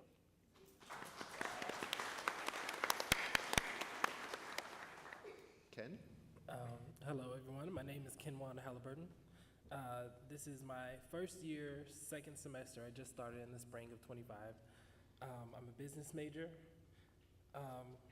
My post-ICC plan is to continue furthering my education in business, with the end result being obtaining an MBA, which is a Master in Business Administration. A summer fun fact for me, I didn't do anything. I did absolutely nothing. That's the dream. That got the It was biggest round of applause amazing, yet. excellent. Dia, you're up. So, hi everyone, I'm Dia Kanozia and I'm from Nepal. This is my second semester, this is my second year in ICC and my program of study is pre-nursing. My post-credential plan is joining OSF for my nursing, and for summer fun fact, I actually did nothing. I just did my summer classes and helped my cousin move out from my house. That's all. That's fantastic. And I'm sure I speak for everyone here. Enjoy those summers of nothing. They are few and far between. Yeah. All right, we're going to go on to talk about integration. How did you begin your ICC journey, and what might have made your transition to ICC easier? And I'm going to start with having you all answer this question. How did you begin your journey, and what might have made your transition to ICC easier? And we might start the opposite side. Yeah, you're going to go first. So, I began my ICC journey as an international student from Kathmandu, Nepal, pursuing an associate's degree in pre-nursing. At first, the process was overwhelming, obviously the visa procedures and stuff, adjusting to a new education system, cultural environment, and balancing academics with part-time work. Having a more structured orientation for international students, especially one that covered practical day-to-day needs like transportation, local resources, and US classroom expectations might have made my transition smoother. More peer mentoring opportunities in the early weeks would have helped me settle in faster. That's great, thank you. Kenwan, how about you? So I have a pretty lengthy answer to this. I apologize. Okay, I moved to Peoria from Iowa in August of 2024. I decided to make the move because I was very unhappy in Iowa, and I had been from the very moment that I moved there in 2009. I'm a proud Chicago native, born and raised, an inner city boy who moved to small town Iowa without a choice because I was underage at the time. Even when I became of age, I still stayed because I didn't want to leave my mother and my immediate family. But last August, I decided that enough was enough. So I phoned my brother and my father that lives here in Peoria and asked for a place to stay while I figured out my life. And my father said, of course, without hesitation. But I knew once I arrived that I wouldn't want a regular 9 to 5. I wanted more for myself. The dream is for me to become a CEO of my own company or business one day. So that's when I made the call to ICC, and it was a very kind lady on the phone. I can't remember her name, but she helped me through the application, and with a few appointments and phone calls here and there, I was able to find my path and embark on my academic journey spring of 2025. Thank you, Ken. Jean, yeah, let's give him a hand. I started my journey to ICC after a pretty major car accident. I had loss of broken facial bones. I had to have a retina reattached. I had some broken ribs. I actually had just moved here 3 weeks prior to work for OSF and go to their nursing program. But ICC has absolutely been, a blessing for me and my family. It's brought back my confidence. It has taught me that I'm not my disability. Sorry, I didn't mean to cry. But ICC has absolutely made my transformation from mom and grandma and person being cared for at the time to the student role very smoothly. The class times are great, and everyone here wants you to succeed, and that's why I'm proud up here to talk about my journey. Thank you, Jean. Appreciate that. I hate to follow Aiden, that. I'm like, you're gonna follow that one now. Yeah, I'd hate to follow that. Oh, wait. You got this. Yeah. My ICC journey started really for 2 reasons. One, the job market is just terrible. And 2, tuition is cheaper than health insurance. Yeah. In essence, I really needed to go see the doctor, and I could get on my father's health insurance if I was enrolled as a full-time student. I figured I'd kill 2 birds with 1 stone, get that health insurance, and try to prepare myself better for a difficult job market. That is a very honest answer. Miss Esther, how about you? Well, it's a little easier to follow up with that one.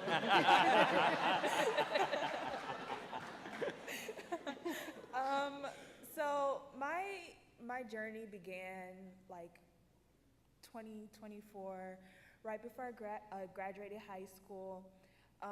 In high school, I really just wanted to get out of Illinois. I was, get out of Peoria. I've been here for like 14 years. And so I applied to a lot of colleges. I got in, but the problem was tuition.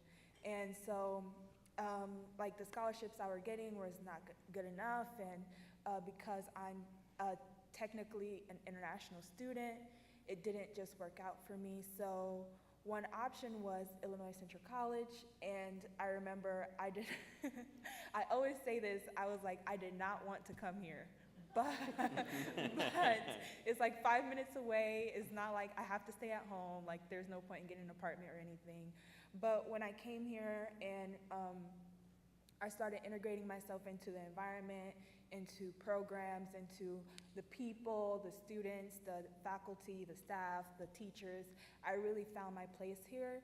And I'm able to grow much more than if I were in a 4-year college or if I were anywhere else. So I'm very happy that I made the decision to come here. Snaps to that.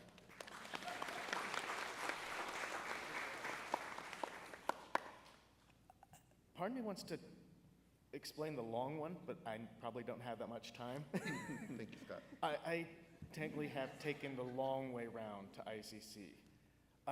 After graduating back in '98, long while, I went straight into retail. And I have been in retail ever since. And it's gotten to a point where it's like, I don't want to do this anymore. So it's like, with the help of my girlfriend, she encouraged me to go after the college stuff.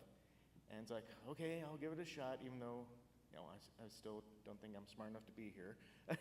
You are smart enough to be here. You're sitting at the table, man. You got to be smart. I know. But that's also why I think the transition would have been easier if I had just joined up after graduating high school. Because it's like I would have had more time and would have been able to learn more. And, it's like the older you get, parts of you fade away. And that's why I worry about the most, because of me being in this late in the game.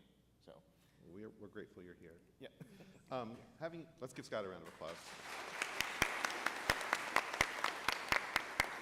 So something I neglected to ask you, but I know you all have, could you just briefly mention your roles here at ICC? Because you all play different roles, you all do different things, or have worked in different spaces. So I'm gonna actually start with you, Scott, and pop back down the road this way. Okay, SGA president. For PTA, I'm vice president of scholarship, and that's it. Thank you, that's my great. 2 roles, yeah. Yep, Esther. I'm a little bit everywhere, but currently I'm the student trustee of the school, and I'm also a part of the FBLA, and last semester I was a part of a couple of different clubs as well. Thank you. Aiden? You want them all, including employment? Employment, name a couple. All right, sure. I'm the treasurer for the Student Government Association. I'm a member of a variety of clubs, though I'm also the president of the Dungeons and Dragons Club. Go figure, based on how I look, right?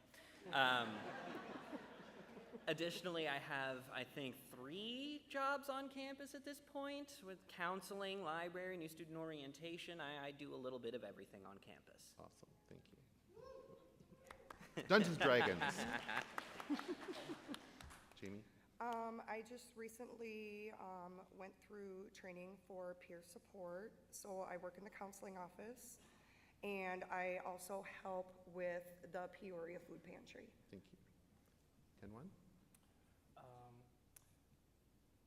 Not anymore, but when I was here in the spring, I was working as a pantry worker. I'm also a part of the LGBTQ Talk Space group, and what is it? I'm so sorry. You also performed a beautiful piece of poetry at the Black Expo.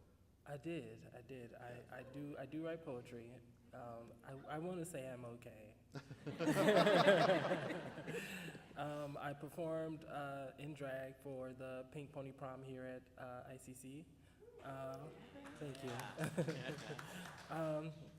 I am a part of a lot of, activist activities here at ICC, so. Thank you. Yeah. Ms. Dia? So I've been working as a student worker for Transfer Center and then advisement. Actually, Transfer Center is the first job I got in US, and it has made me who I am today. And especially this role has made me stabilize in USA, learn everything, and I'm so happy to get that job. Thank you, Dia.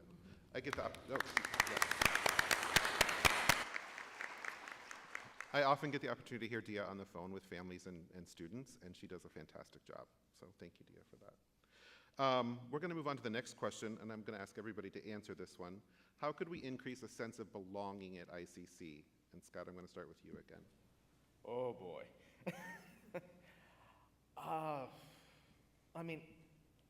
I don't know.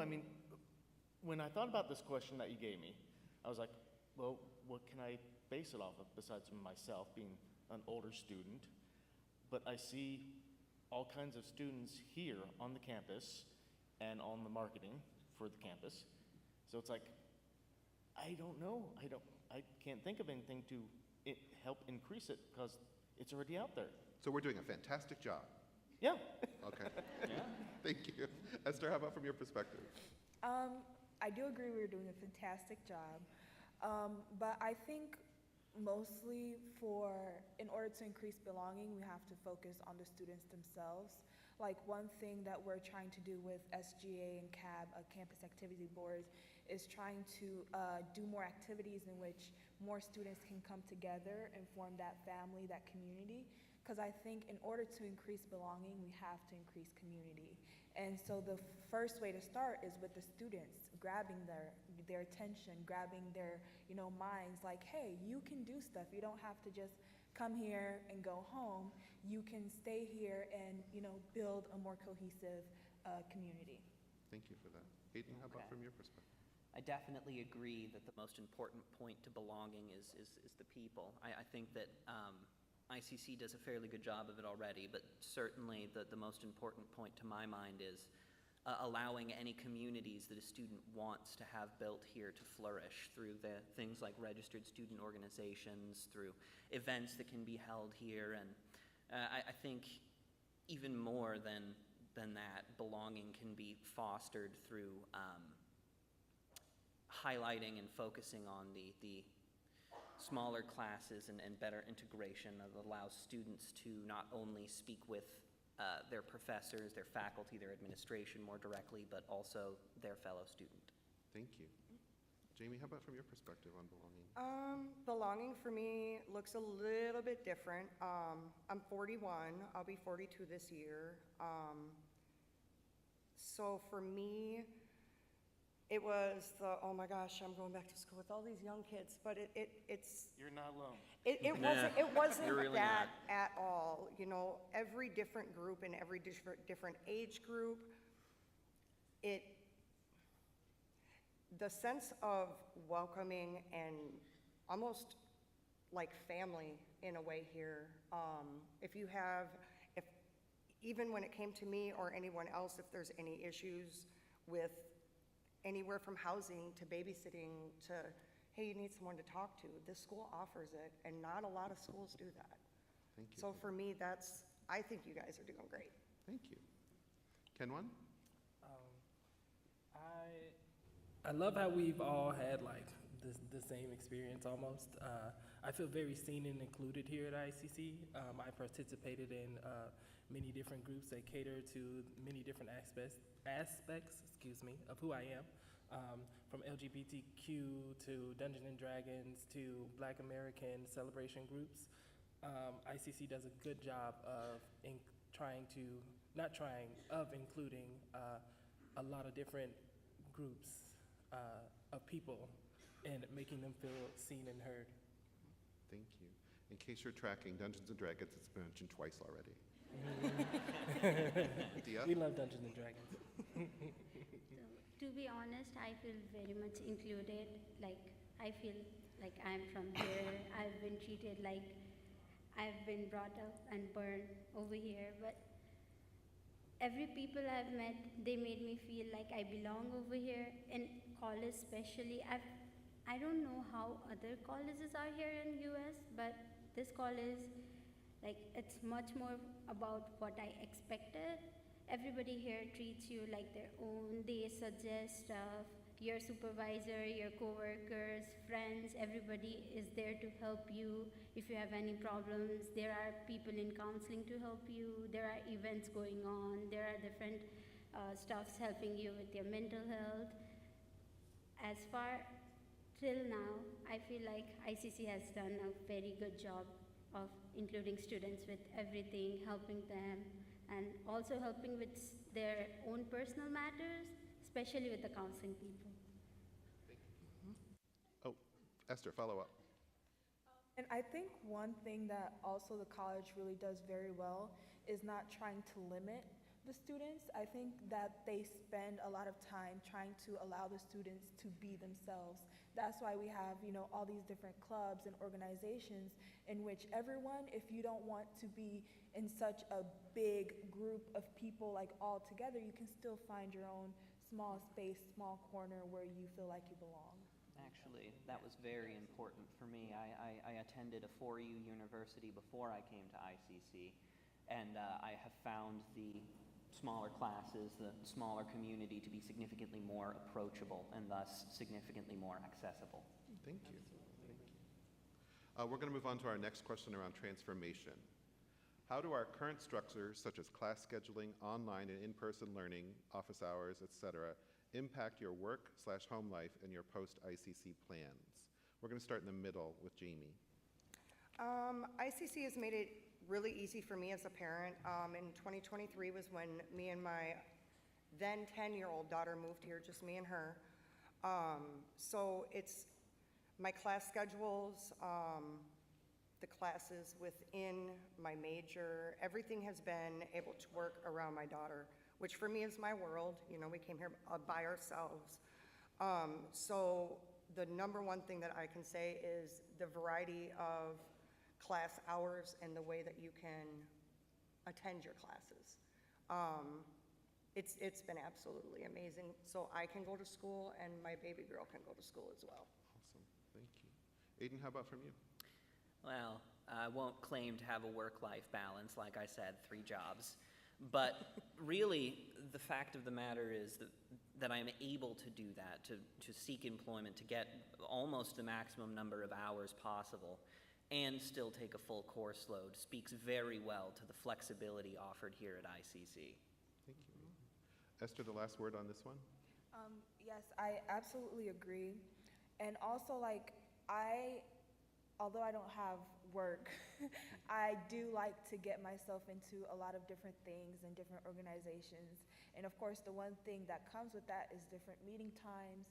And outside of school, I also want to get myself into the community. So one thing that I found is that ICC, if I go to my advisor and I'm like, hey, this is the schedule I have to work around, 100% of the time, she's able to move my schedule around and find a way for me to do all the stuff that I still want to do while still enjoying classes in school as well. Thank you. Moving on, Scott? I know for me, this coming semester, this fall semester, is going to kick my butt. Because it should be my last one. But tackling all these, the SGA presidentship, the PTK stuff, the jobs, the home stuff, it is going to kick my butt. And it's like, okay, let's see what I can do. All right. It's about balance, right? Finding that balance.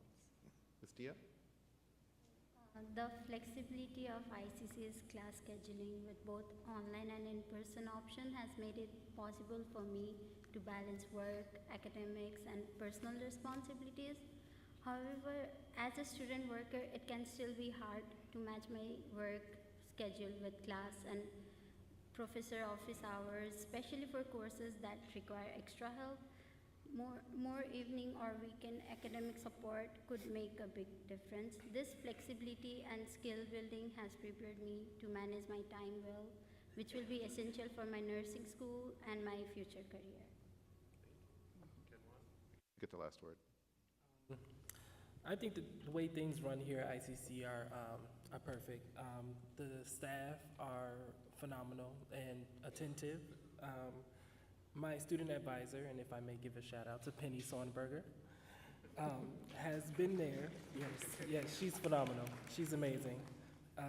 She's been there to make sure my ride here at ICC goes smoothly, and she's done an amazing job so far. My online classes as well as my in-person classes were taught by excellent professors. And if I may also give one more shout out to Professor Mary O'Reilly. She's amazing. One of the O'Reilly. Yes. She's been a really big help both in and outside of my classroom. She wrote a recommendation letter for me for my scholarships. So I've had nothing but great experiences here with the staff and everything, how everything runs. Thank you. That's amazing. Thanks for those shout outs. Yeah. We have one final question before we turn it over to the audience for their questions, so that's your warning. Be thinking about questions. How has ICC supported you along your journey? Do you feel prepared for your life after you leave us? Dia, we're going to start with you this time. So ICC has supported me through approachable professors, accessible student resources, and opportunity to work on campus, which has helped me build both academic and professional skills. I have grown more confident in communicating with people from diverse backgrounds and navigating challenges independently. Also, shout out to my supervisor, Ms. Rhonda. She has helped me speak so much, understand how to communicate with people, At first, when I started my job, it was so hard for me to talk to people. I wouldn't understand what they are trying to say. But every time I had any problems, I would run to her like my mother, and then she would help me every time. She would help me every time through, also with my class problems, my work problems and everything. Made me feel safe, made me feel I belong over here. Also feel prepared for my next steps after ICC, not just academically, but personally because of the experience, support systems, and practical skills I've gained here. Wow, thank you, Dia. Let's keep, yeah. We're going to skip around. I'll come back. Jamie, how about you? You threw me off there. I thought we were going online. Oh, sorry. It's okay. I can go to. ICC has been really good at pushing me outside of my comfort zone, in a good way. I'm a firm believer in growing comes in discomfort sometimes. So I absolutely feel that I'm prepared once I've finished here to move on and continue my journey. I've gained the knowledge and the confidence and the ability to operate within my being uncomfortable. So I'm grateful. That's awesome. Thank you. Ms. Esther? So I think ICC has been very good at supporting me as well, and I think that the post-ICC is also supported by ICC, if that makes sense. Like the transfer center where I can talk to the advisors about transferring and how I should do that, and they give you resources, but also whether it's your advisor, like my advisor, I can ask about like my future plans, my future college, plans, and they'll be like, okay, you should do this, I think this is okay, but think about this, just stuff that otherwise I wouldn't be able to get from, like, let's say my parents, since they haven't been, to college or in a while. So it's like just the little things that matters. That's awesome. Thank you. Scott? I feel for me it's more guided than supported. Okay. Where the supporting part probably comes with financial aid. But it's prepared me for the path I should be taking, where my teaching degree path. And it's like, the education classes helps with me figuring out all this stuff with the education and all the laws and stuff with that. The English literature helps me improve on what I've been trying to do overall. Did you hear that, Dr. Oliver? Oh, she left. We lost Dr. Oliver. Shout out to her. Go ahead, sorry.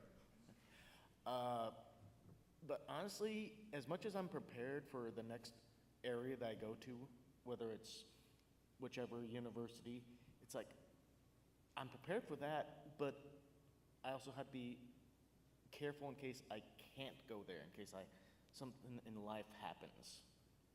That's good. Yep. So you have a backup plan. Aiden? Well, not to beat a dead horse too much, but I think that ICC, the staff, the faculty, the administration, even the body have been monumental to me in giving me a community and a sense of belonging, which I very sorely lacked. It helped me refocus and refresh, gave me some understanding of just how important things like emotional and mental well-being are, and offered me the opportunity to open a new and, fingers crossed, better chapter in my life. Awesome. Thank you for that. Kenwan, you get the last official word. Oh, isn't that lovely? No pressure, poet. Just like Dahlia said, I want to shout out Rhonda. She's the transfer advisor. I didn't really have a plan for when I left ICC, but thanks to her, I was able to construct a solid path to where I wanted to go and what I wanted to do after I left ICC. She's been extremely helpful. I will be working with her. I have an appointment for maybe a week or two from now, so she can help me finalize that path and make it solid. I also want to speak on tutoring, because I don't think students use it as much as they could, and it is a very valuable resource here at ICC. I know I said I didn't do anything over the summer, which I didn't when I got free time, but at the beginning of the summer, I enrolled in an algebra class, and I am not that great at math, but with the help of the tutors, I had a total of 9 sessions with 2 different tutors, and I came out with a 95 overall. Thank you. So tutoring is a very valuable resource we have here, and I want everyone to use that as much as they can. Thank you for that endorsement. I'm sure Marcia is very grateful for that. Thank you. Thank you. All right, could we turn up the house lights? Let's give our students a round of applause before we...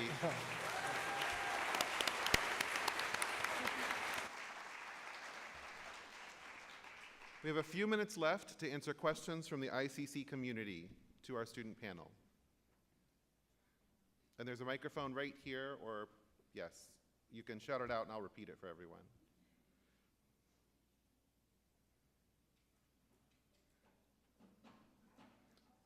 Oh, Trustee Bird, I think that's Trustee Bird, right? Yeah, okay, Trustee Bird.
Thank you, Trustee Bird.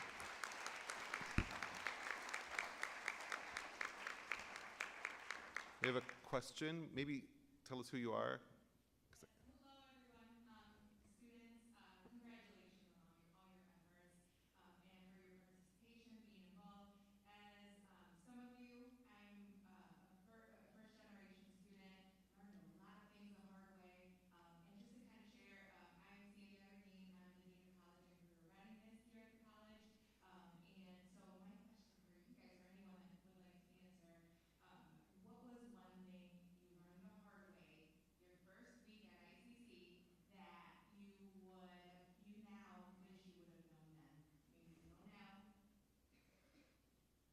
So we'll give everybody a chance to think about that. So the question, everybody got the question.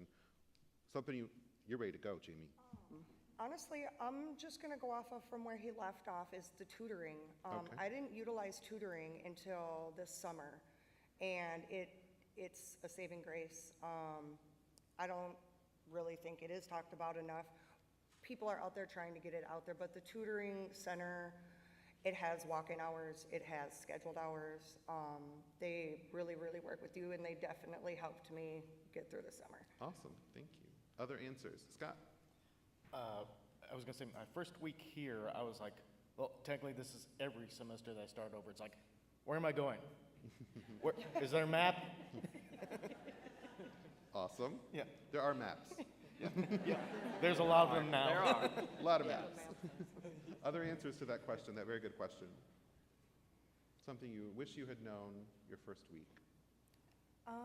I think to add on to the tutoring, I think it's just the resources that we have. Like, there's so many resources for so many things, but I think some students might not know about them. So, you know, just getting that word out there, like a list like, hey, you want tutoring?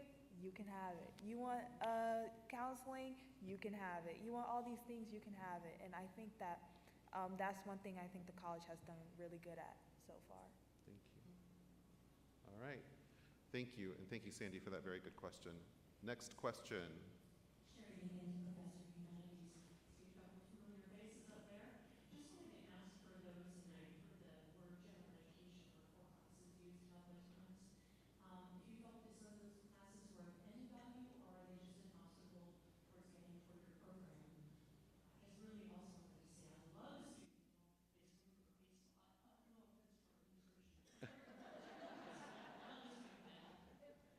Thank you. So I think Sherry's question was Gen Ed classes and their value. Is that correct, Sherry? Okay. So the value of Gen Ed classes. Yep. The general education classes for me was a flashback in time. A time to where I didn't remember, you know, I still struggle with commas and semicolons and stuff like that. It's the simple things we forget in life that are actually really important. It's, in a way, regenerating my brain to understand the things that I was taught when I was younger. It's really neat that, you know, you can have a grade schooler and they could be learning the same things that we're learning. It's all super important, but then basic general education classes, it gives us a foundation. Great, thank you for that foundation. Aiden? I think that's very true. It is certainly a foundation, and it's also a way to find direction for a lot of students. I think that we sometimes forget that the general education classes are a way for a student who might not know what it is they want to do, to find a direction or to overcome a shortcoming they feel they have personally. I know I was terrified of public speaking. I know, weird given where I am, but shout out to the communications department for their big help in having me overcome that. Yeah, exactly. Thank you. Maybe one more comment. Go ahead, Scott. I know for me, well, it more or less goes into this last semester, but I have to tackle this math stuff, which overall is difficult to face, but also the general education stuff, like brought up earlier, is like relearning what we learned a long time ago. And that's what we had to do throughout our life anyways, to relearn some of the stuff that we grew up with and went through. Yeah, that's great. Thank you. All right, we have time for probably one more question. You don't have to go to the microphone if you're nervous about that microphone, although our comm people would be happy to help you with that. That was funny. Thank you. All right, thank you for being here. My name is Sean, Vice President of Workforce University. And whether you all know it or not, you're role models. There are people who are watching you in your community, in your family. So this is the question I have. Apparently something happened with you that made you decide to take the leap and come and pursue your dreams. What can we do to get that friend of yours or that sibling of yours who's watching you? What's the thing that's keeping them from pursuing their dream at ICC that we might be able to support or help them to see their success? I'm going to give everybody just a minute to think about that. I think I'm ready. Scott is ready. Yeah. Because, you know, like I stated earlier, I'm an older student here, and it took me a long while to get here. So it's like, I will explain this to others. Make the leap, make the jump, go for it. Because who knows how long we got. Thank you for that. I don't think there's a marketing campaign in there, but Yeah. somehow Tori's going to make that work. How about some other stuff? Yes, Jamie.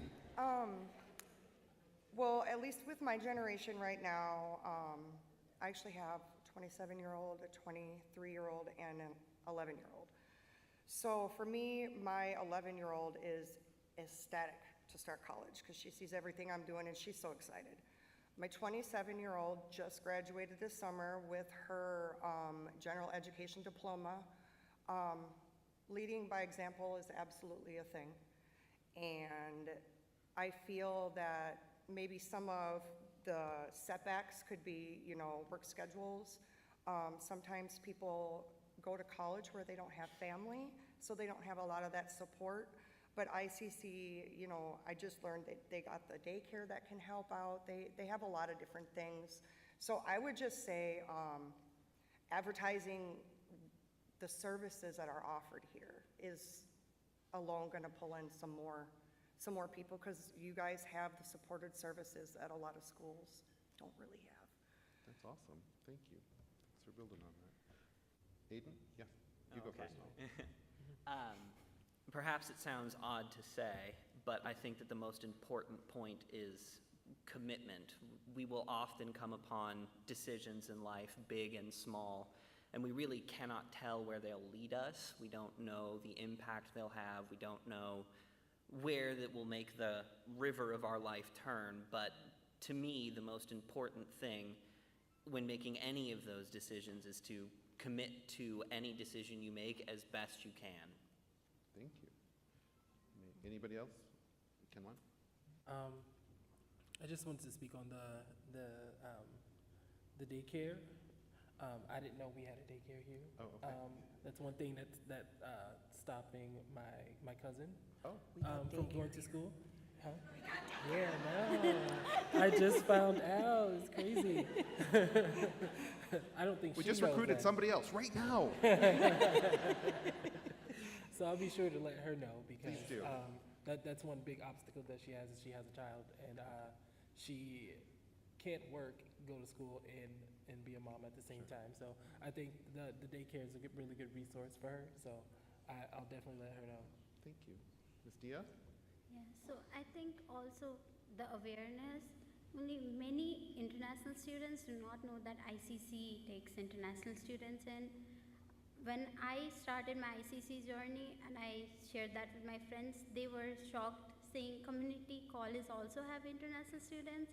And I said, yes, that's the awareness, because many people back home, they also think that like coming to US and then you cannot get into community college. You need to be in a 4-year university and stuff. But if ICC does like good job of advertising, then they will have a lot of international students, except for the athletes.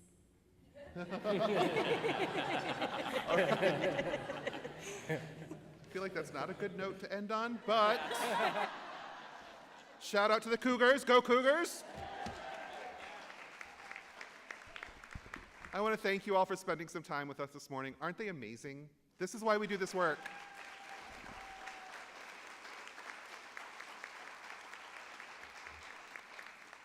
Thank you to each of you. We will now turn it over to Dr. Quirk-Bailey for her final remarks. So we can go this way. Thank you all again. Dr. Quirk-Bailey. Aren't they amazing? Right? That's why we do what we do. Thank you, guys. Thank you, thank you. So, well, let me get my...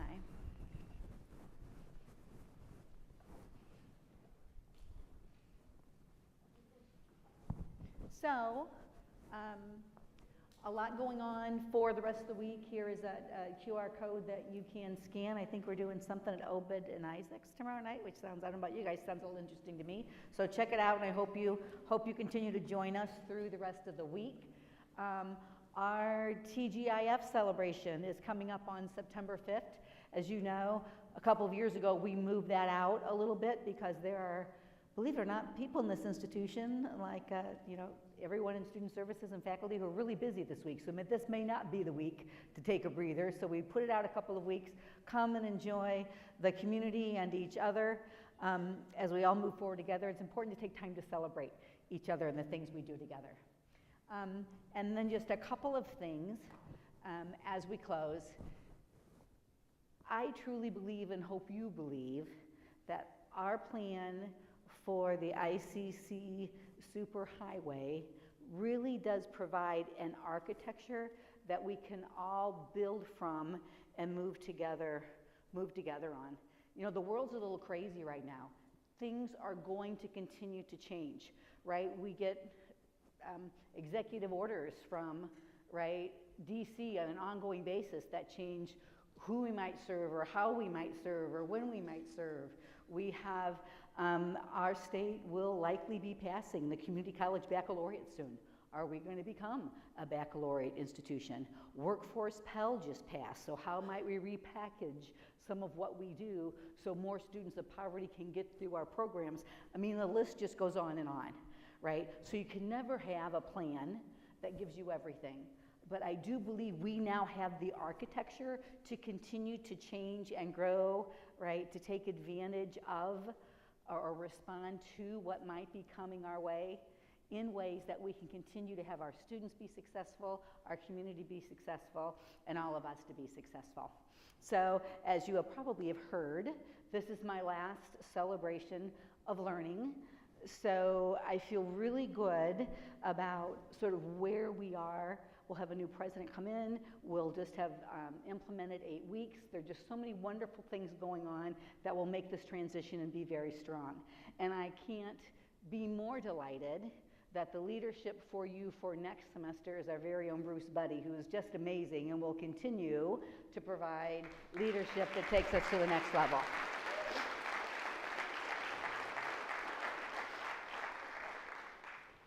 So I will be finishing up, by the time I retire, almost 37 years in higher education.